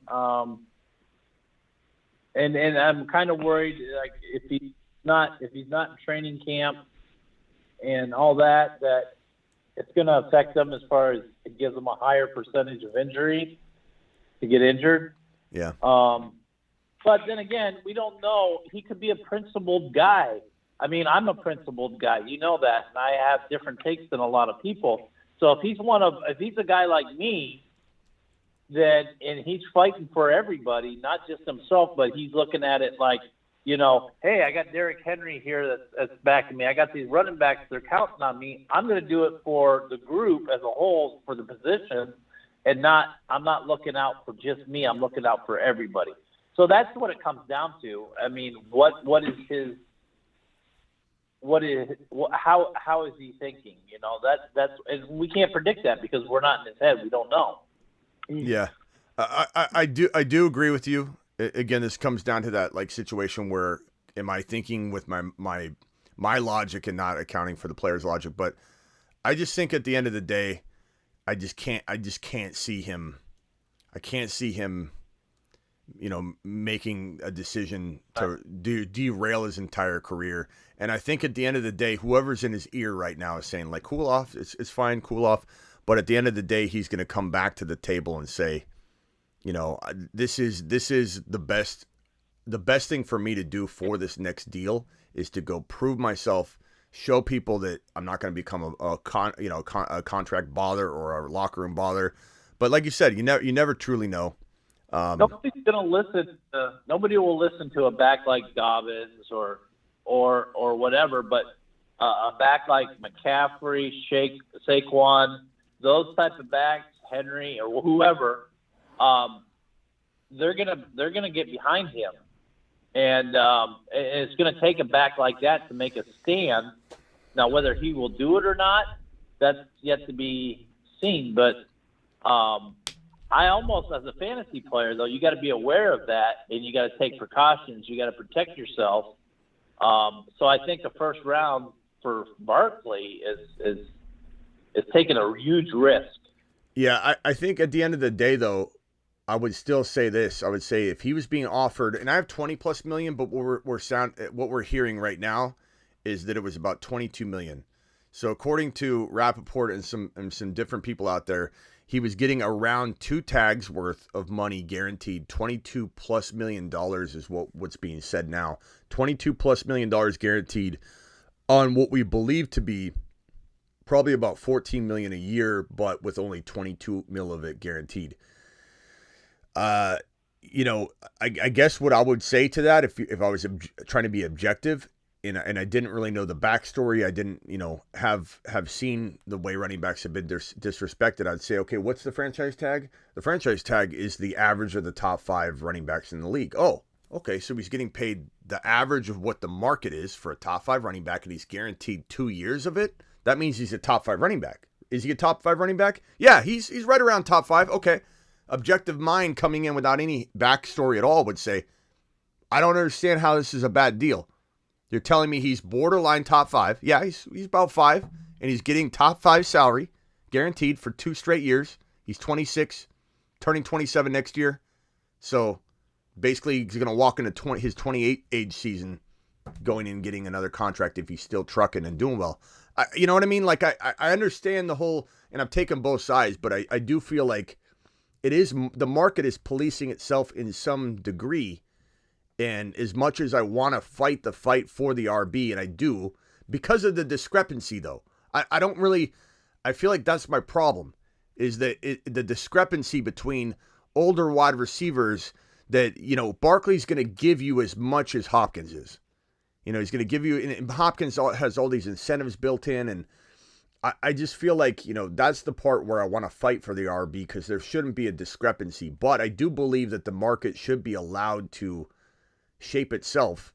And if teams as a whole don't want to pay the RB, and they have legitimate reasons for it, and it doesn't self-correct based on supply and demand, in a sense, should kind of correct this. You know what I mean? And I think it will. The only assist I think they need is the franchise tag. Take away the franchise tag for the RB.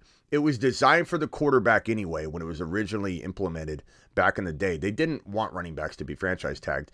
So take away the franchise tag for maybe everybody but quarterback. I don't know.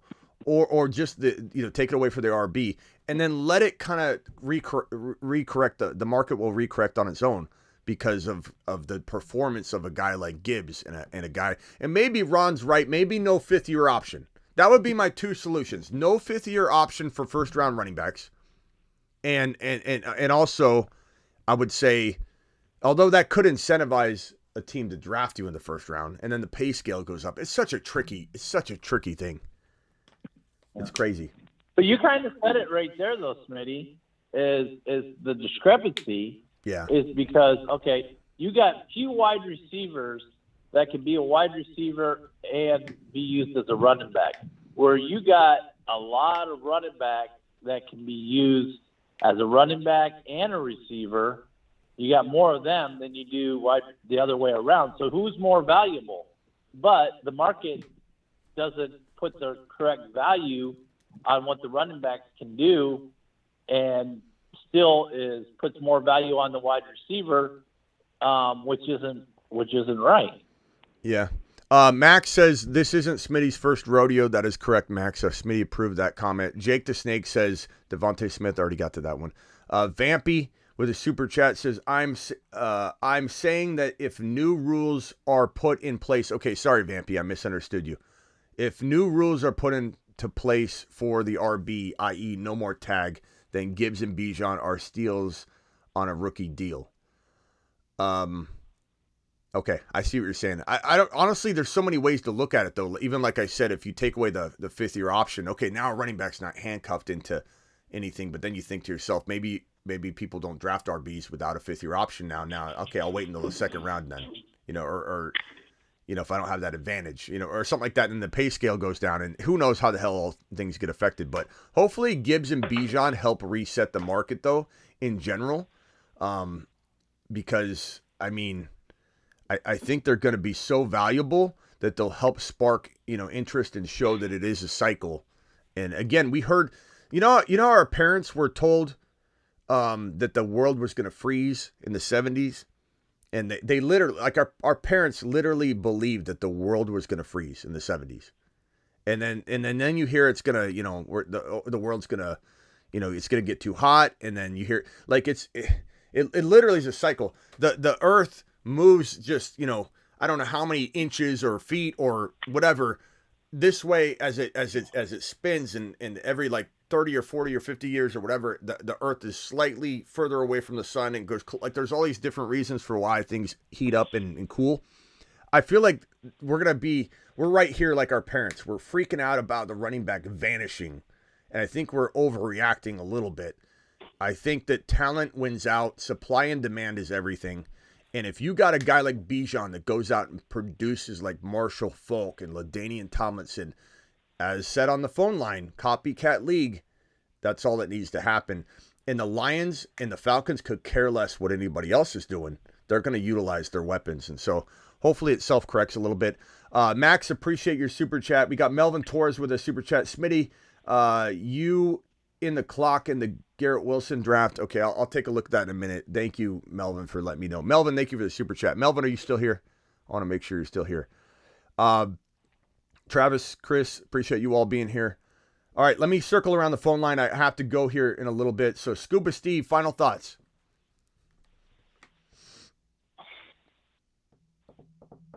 Scuba, hello?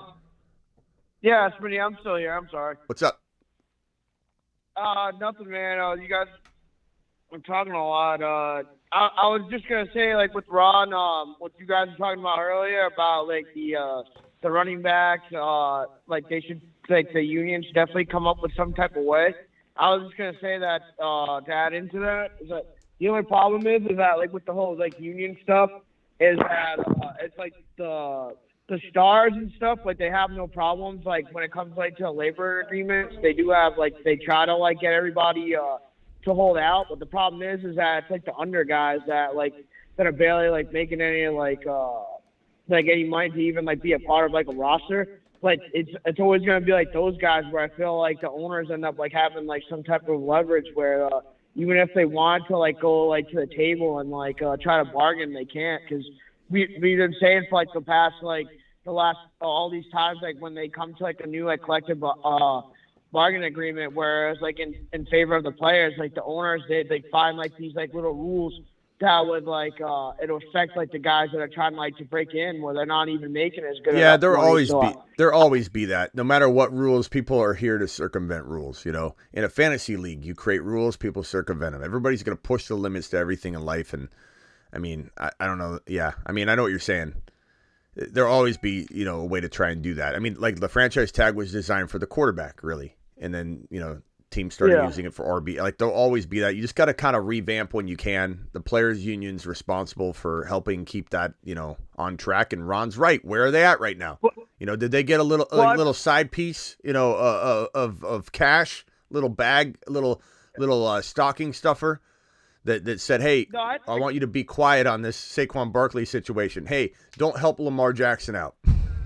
You know, like, I don't know. I'm starting to wonder too. Like Ron said, what's the players' union for? I haven't heard him say anything.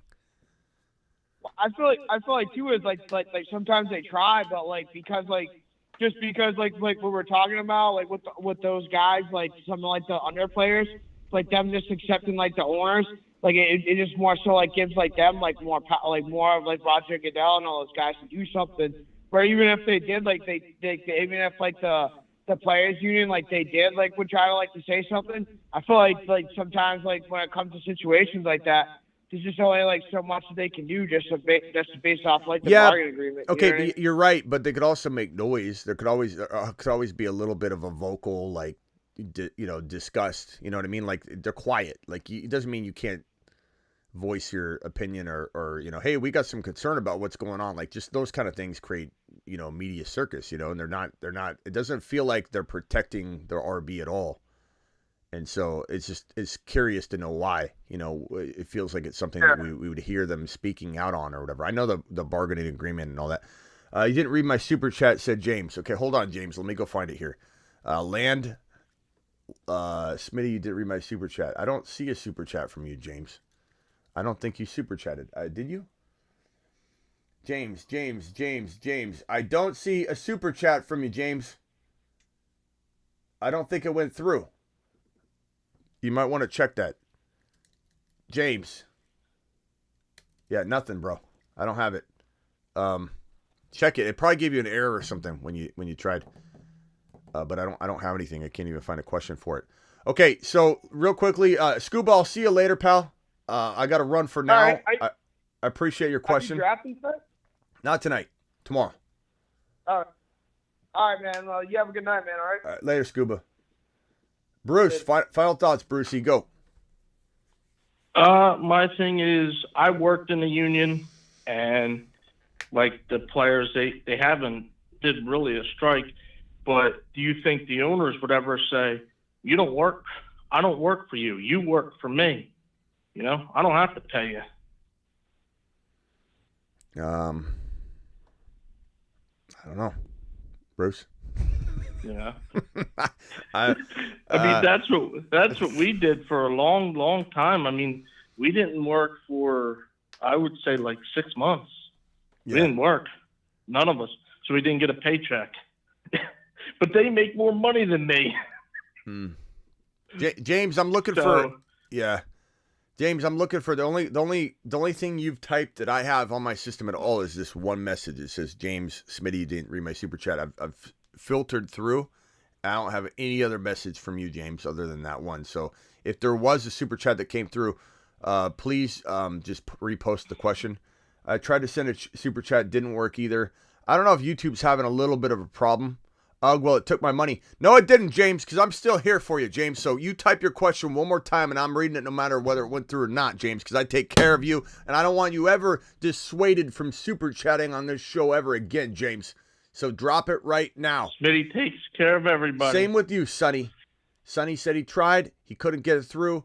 Please, Sonny and James, ask your question right now. Brucey, I'll see you later if there's breaking news. Later. All right. Later, pal. Later. You remember yesterday problems with that super chat at first, and then I don't know. Came out later, I got it through. James, I'm here for you. So ask me the question. I'm taking care of you. Your super chat did not go to waste, young man. I've got you. So James and Sonny, please tell me if anybody else supered or tried. And don't fib. Don't fib. Send a message right now and let me know, and I'll answer your question. And maybe we even do a quick speed round. But go ahead, James. I'm looking for it. I'm looking for James's question. Ron Navy, final thoughts while I look for James's question. No, I mean, we had good, interesting conversation. And I'm sitting here eating my steak, so I'm good. Steak. We'll talk to you later. Ron, you would have loved Bill the Tickler's restaurant, man. I'm telling you, I think it was the best steak I ever had in my entire life going over to Bill the Tickler's restaurant. 138 restaurant, it's called. 138 restaurant in Vegas. If anybody goes to Vegas. Wasn't it 138 degrees? Well, I don't know if it's called 100. Yeah, it might be called 138 Degrees Restaurant. I think maybe it is, but the website's 138restaurant.com, I think.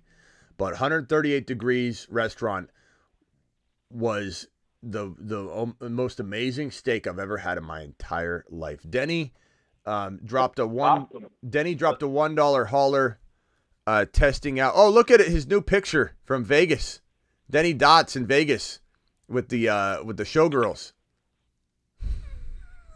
Denny, Did you see your Smith Alave? Denny, appreciate you. Denny dropping the $1 hauler. Appreciate you, Denny. Chick video tonight, Smitty. Maybe chick video coming tonight. Chigaconquo, let's go. Dragon in the house says Blackbeard. Blackbeard, appreciate you being here. And what hotel is it in, Smitty? It's not in a hotel. It's like in a strip mall. Like not in a bad way. It's in a strip mall, so there's plenty of parking. That was what the nicest thing. Miss Smitty and I drove because we're only about a 4.5 hour drive from Arizona to Vegas, and we were like, hey, Bill, is there going to be tough parking? Like, how do we get in and out of there? He's like, it's in a normal strip mall. Like, it's not on the strip. It's a little bit off, so you have zero issue parking. It's like going to the store or something. There's no issue parking at all. We walked up. It's a really nice strip mall, but we walked up and we walked in. It's a super nice restaurant. I was wearing shorts because I came straight from the pool and the live stream. I felt a little bit underdressed, but you walk in, they got swordfish hanging up in these freezers, and you walk in and it's just a high-end restaurant. There's a fire pit. Bill put me in the like best seat in the house that's got the fire pit, and Miss Smitty and I sat on the same side of the table, and we're facing this fire pit. And he walks over, he goes, by the way, I put you in the best seat in the house. Bill served us. He was an amazing waiter, absolutely amazing. And I said, this is your best seat in the house, right? And he goes, yeah. I go, any famous people sat here? And Bill goes, just you, baby. And he walked away, and we were rolling. Bill's funny. He's funny as hell. And he served me the best steak I've ever had in my entire life. I swear to you. I just kept going, every bite. I stuffed myself. I was very uncomfortable. I was sitting upright. I didn't eat for about 12 to 13 hours after. It was an absolute magnificent time I had. Dragon, appreciate you, Dragon. 138 degrees. And the reason it's called 138 degrees is that's the best temperature, apparently, to cook a steak at. So it's a fitting name. All right, so Bill the Tickler to the moon. I tried to send a super chat, didn't work either. Sonny said, I don't know why it's not working. Some of you, it's working fine. Smitty didn't read my super chat. Okay, let's go look at Sonny and James's super chats. Okay, James, question. My question super chat was, I picked Bijan 4th overall in my Dynasty League. Everyone said I'm crazy, and I picked him that high in my let's see here. Are the crazy... Am I Smitty approved? I think you're trying to say, are you Smitty approved? Are you crazy? No, because I'm telling you, I draft him 3 overall. You've just been Smitty approved. We got this with Najee his rookie year. Do you guys remember when Najee was a top 10 to 12 pick for us? He balled out his rookie year. He easily earned that. People made fun of us. It's okay. Breece Hall, everybody made fun of that. He got injured and it ended up, backfiring at the end of the day, but he was going to be the number 2 or number 1 running back. Even with a slow start, Breece Hall would have finished as the number 1 or number 2 running back.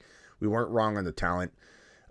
So Bijan Robinson, let people laugh. Let people laugh. If you couldn't trade down, then there's no reason to skip the guy you believe could be the number 1 overall fantasy football player because of your draft position. So at the end of the day, it wasn't crazy at all. And I support it. And James, I'm doing it over and over and over and over and over again in best ball drafts everywhere.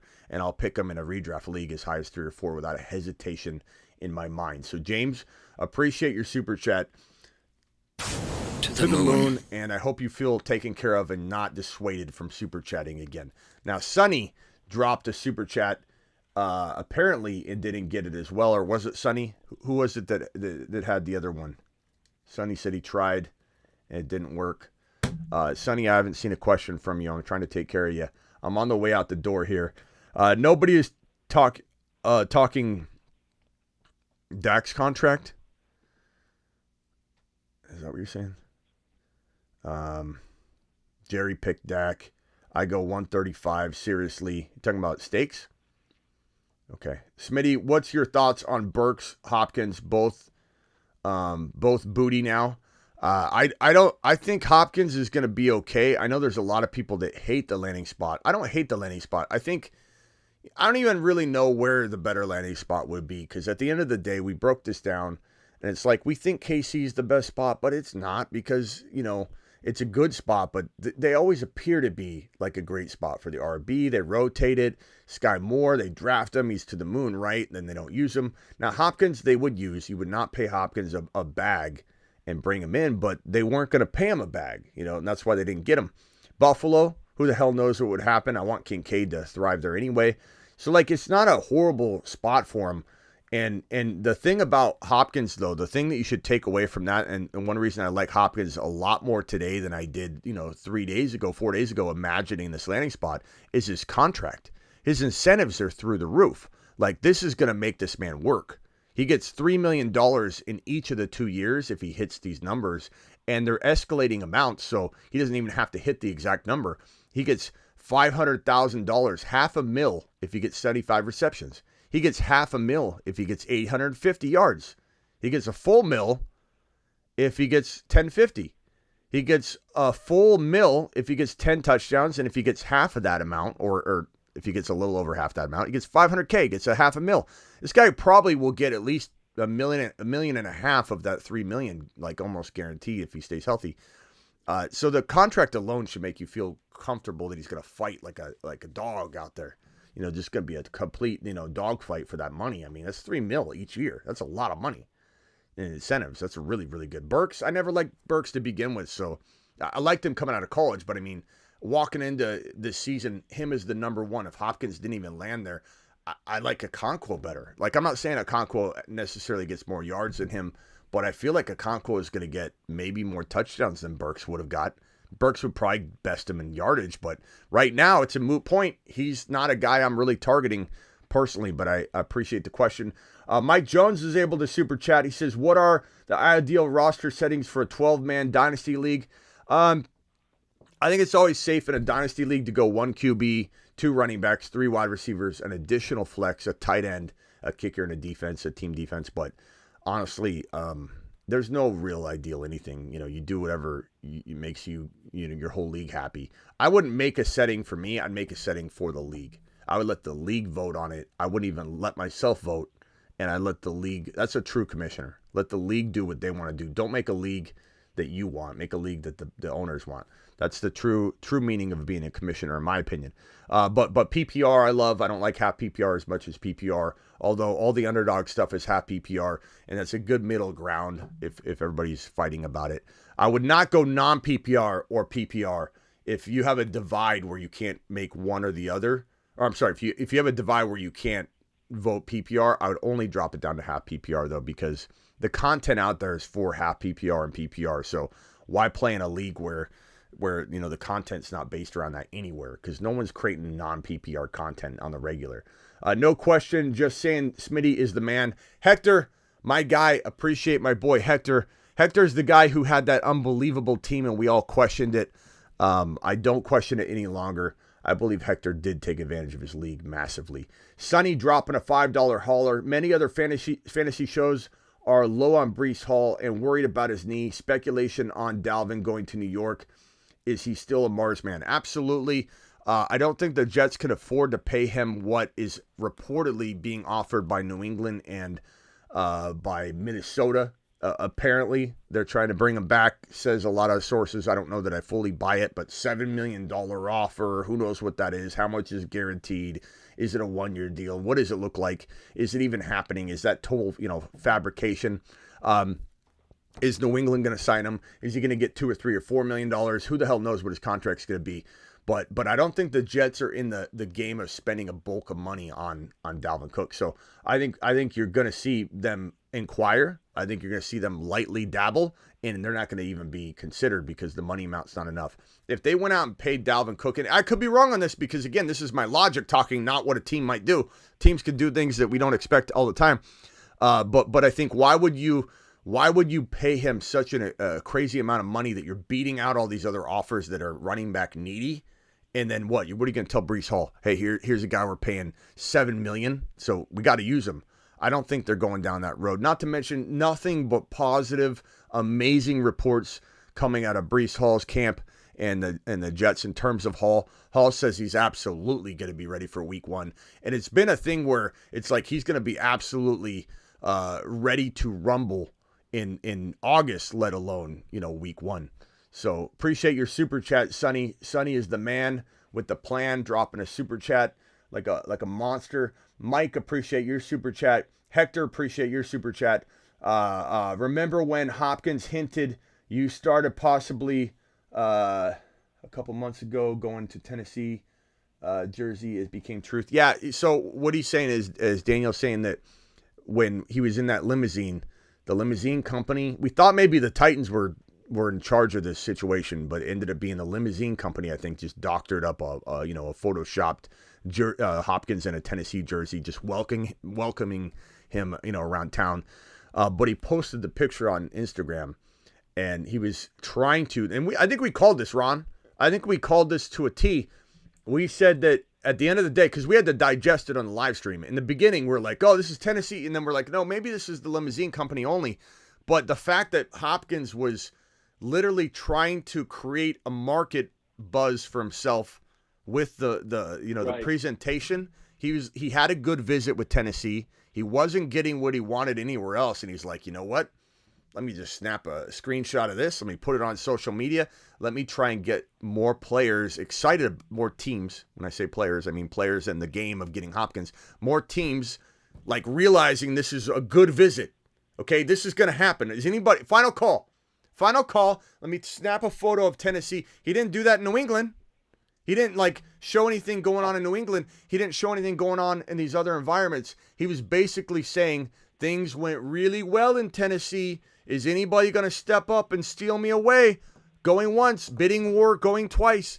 So it felt really obvious that he was going to Tennessee at that moment. And since then, they've had a kung fu grip on Hopkins. Denny, my boy Denny. He's got the new avatar. What's up? You can see the other pictures. I'll send you one. It's funny though. But don't send me anything crazy. You're gonna get me in trouble. But go ahead.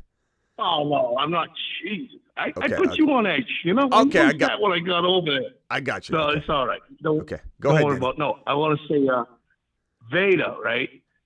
I'm the one that came the furthest out of the list from Boston. So I get so that's like total yards, total mileage. So like I'm a beast. Like I'm You're a dragon. I came from Boston, but you're a dragon. Veda, right? Yeah. I am a dragon. Okay, Nighthawk. Veda was there, right? And DC. The first thing, it was the second day. Yeah. And I go, hey, what's up, man? How you doing? And he goes, yeah, I'm Veda. And I remember the name, but you know what the first thing he did was? What? He says, what are you drinking? I said, Look at that guy. Give me a whiskey ginger. And he walked all the way down.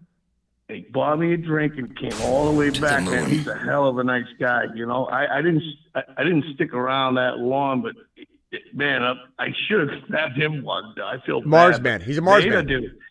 He's a Mars man. That's why he's a Mars man. Yeah. Veda is a stand-up guy. Veda flew out from DC to just hang. He wasn't even a part of the Scott Fishbowl draft. He didn't have a team. He just flew out and sat there the entire time, buying Denny drinks, just being around. I didn't get to hang out with him until the end. I told him I was going to come down and hang out with him after we had dinner on that second night, and I hung out with him. He's a really stand-up guy, and Veda is the man. Really, really appreciate. Yeah, Veda.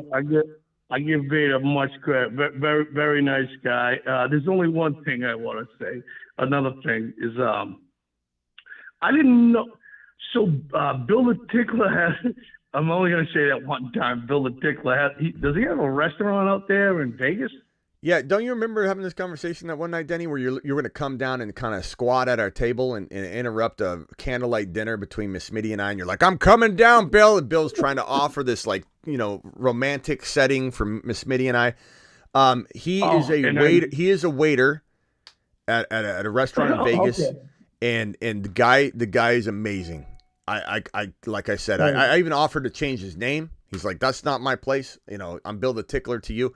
And I called him Bill the Tickler around some of the employees, and they all just kind of they went like this, and they kind of laughed. And he goes, "I prepared them. Yeah. I told them you might hear him calling me Bill the Tickler a couple times," and they're like, "What?" And Miss Smitty was sitting there going like this at the table in front of everybody. I'm like, "Bill the Tickler." And it's a real nice high-end steak restaurant. and Miss Smitty's just like, that name is just, it's not right. It's not right. Like, you need to change his name. Right? And I said, "Look, I can change it right now." No, you're the one who gave him that, actually. So I'll put a vote out. I'm here for Bill. All right, you ready? You ready for this? What's the new name for Bill? I'm letting Denny rename Bill the Tickler right now. Go ahead. We're doing it right now. All right, Billy Chuckles. All right, now Billy Chuckles. That's all right? good. Not Bill the Tickler. That is it's good. Billy Chuckles. I like it. Right. Smitty approved. Totally done. I like it. Smitty likes it. Thank you. From now on, please, no more Bill the Tickler. Yeah, I feel bad because yeah, it wasn't cool. Maybe he likes that name. You better ask him. He might like Bill the Tickler. Billy Chuckles is good. That's a good. I think Ron's busting chops here. I think Ron. Hey, Ron, you know what? Don't ever think you're untouchable, because I'll come after you if you want to stop playing little bully games. You think he wants to be? Yeah, we'll go after each other, Daddy. Yep, classic Navy Marine. That's fine. That's wrestling in the pool. If you were there, don't think you'd be throwing me in the pool there, Ronnie Squid. I'm gonna shove you both. I'm gonna shove you. I would have so pushed you in the pool. I'm gonna shove you both in the pool. I'm gonna shove you both in the pool. Throw some nunchucks in the middle and see who comes up alive. As long as there's bunk beds to go back to, because we need room for activity. Yeah, that's why you build bunk beds. Hey, real quickly, I gotta wrap it up here. I gotta wrap it up real quick. Young's dropping a super chat. This is my first full off season with Smitty. So excited. Let's freaking go. Young, appreciate your super chat. Denny, final thoughts. I gotta run out of here. Anything you want to add? Billy Chuckles. Final thoughts is, hey, always love Ron Navy, but don't get too big for your britches there, Ronnie Squid. And then Beta, thank you so much for that drink. I should have hung around. I got sidetracked. Smitty, awesome to see you. Denny, love you, man. One more. The last thing is, no, it's not Bill the Tickler. Come on, God. Billy Chuckles. It's Billy Chuckles. So unbelievable. That's all I got. Bill, I wish you had told me that before I went down there, so he didn't have to tell his employees, "Hey, just want you to know, this guy's going to call me Bill the Tickler." I would have definitely told you that. I would have. And poor Miss Smitty's just like, and I filmed a lot. I didn't film the whole time, but I had to film certain pieces and put it up. And Miss Smitty's a trooper. We're at a dinner together, and I'm like, "Hey, I'm over here with my food. Look at it." And she's just like sitting here going, And to her, I'm not cool at all.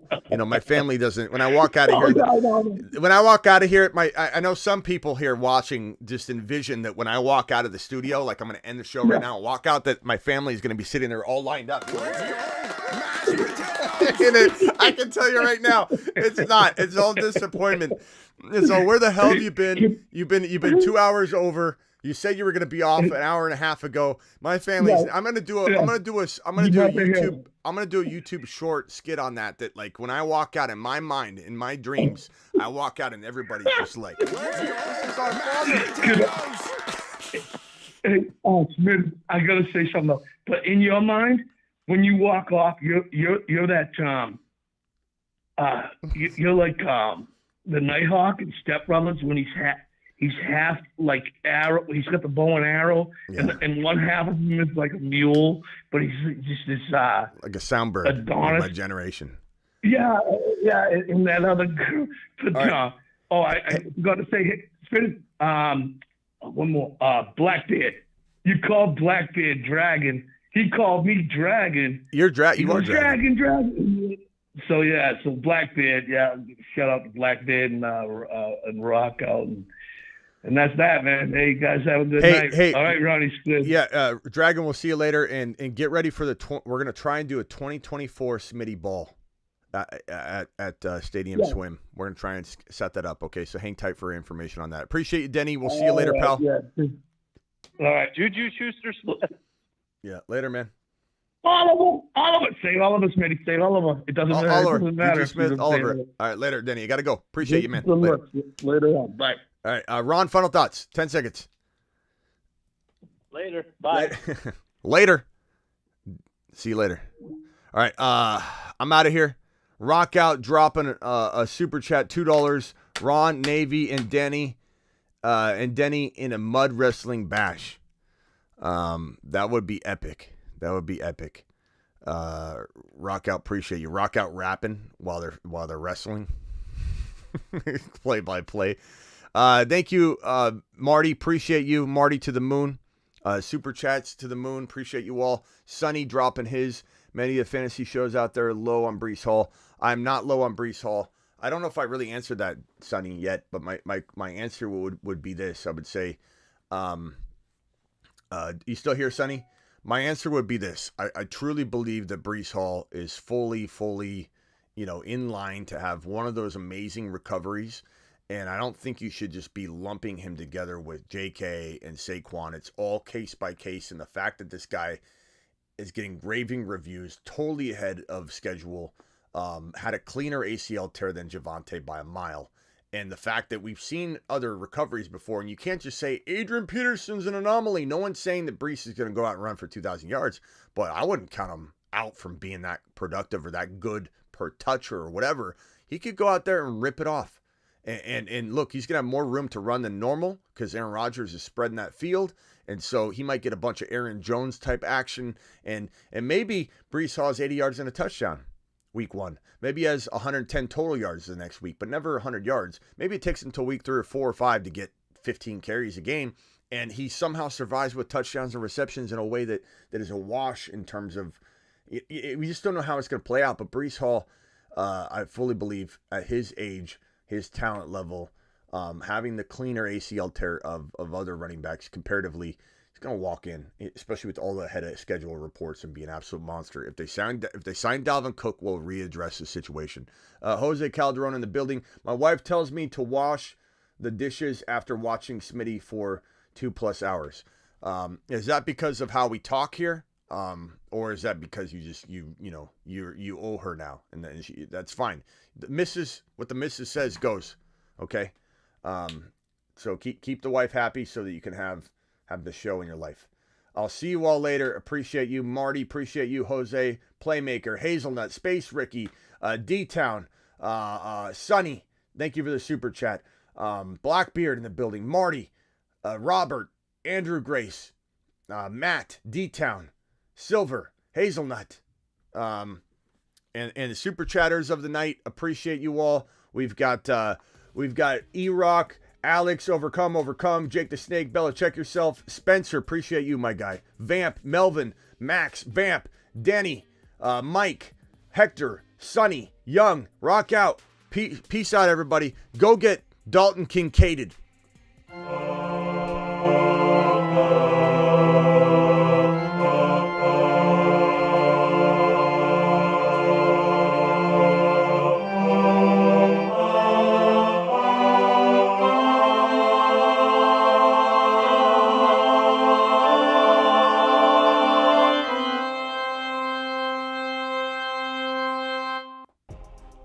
Hit that like button on your way out the door, like Baytown says. Baytown, appreciate you. Ron Navy dropping a $20 hold on holler.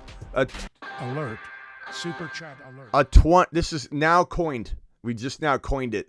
When you drop a $20 holler on the way out the door, this is called a $20 hold on holler. Alert. Super chat alert. $20 super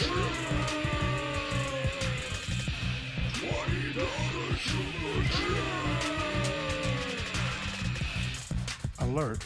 Super chat alert. A $20 hold on a second hauler from Ron Navy. Not exactly unpar for the course for Ron. Appreciate you, Ronnie boy. Blackbeard, appreciate you more, pal. Space Ricky lives in space. To the moon, pal. If you're not already there, he's planting his flag on the moon, so Space Ricky already knows what time it is. Electro, see you later. D-Town, my man. Thomas, appreciate you. Appreciate the Ryan out there. Veda, Bill, Denny, the whole lot of you that came out. I appreciate our new boys Reebok and Spencer. Spencer and Reebok, both of you to the moon. So glad to have you both here. Peace out, ladies and gentlemen. Later, Hector. Later, Blackbeard. Later, Travis Rowe. Appreciate you. And I'm out. People are getting burrowed left and right, and people are going to remember it. Get burrowed.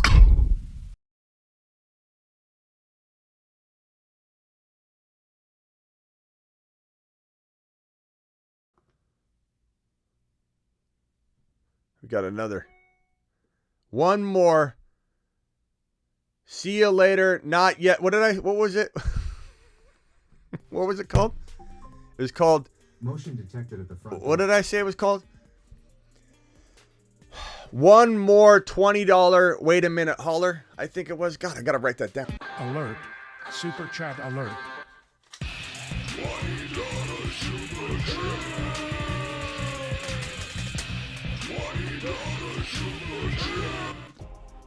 I almost hit that button too. I almost hit the button. Thank you, Ron. Chig season. Let's go. Henry, see you later. Peace out. Okay, now I am out of here.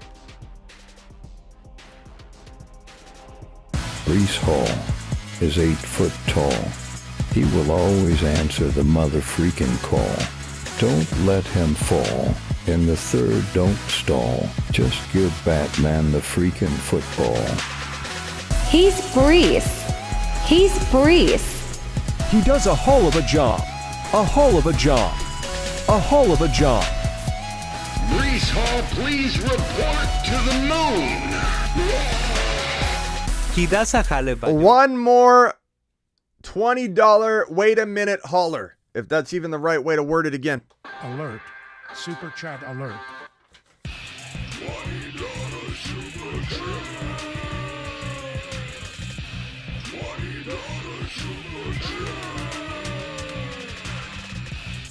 Alert. Super chat alert. Look at this man. D-Town, appreciate you, my guy, dropping the $20 hauler. Ron Navy dropping the $20 hauler out the door. Can't thank you enough. Now I believe I'm gone. You know what we got to do? Again, $20 haulers. I can't do it today because the whole family's, they're waiting out there. They're all going like, they're sitting there waiting like this. Mashed potatoes. They're all outside the door. Oh, I forgot the cat. Ron Navy. Alert. Super chat alert.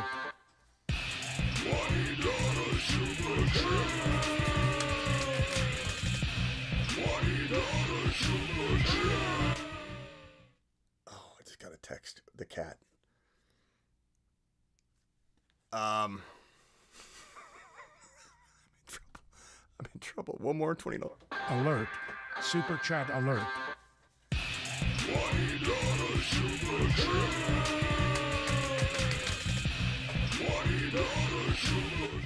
Thank you, Count Stacks. Appreciate you dropping that. Ron Navy dropping another one. Oh God. Hold on a second. I got to text Miss Smitty. I forgot the cat. I'm in such trouble. Hold on.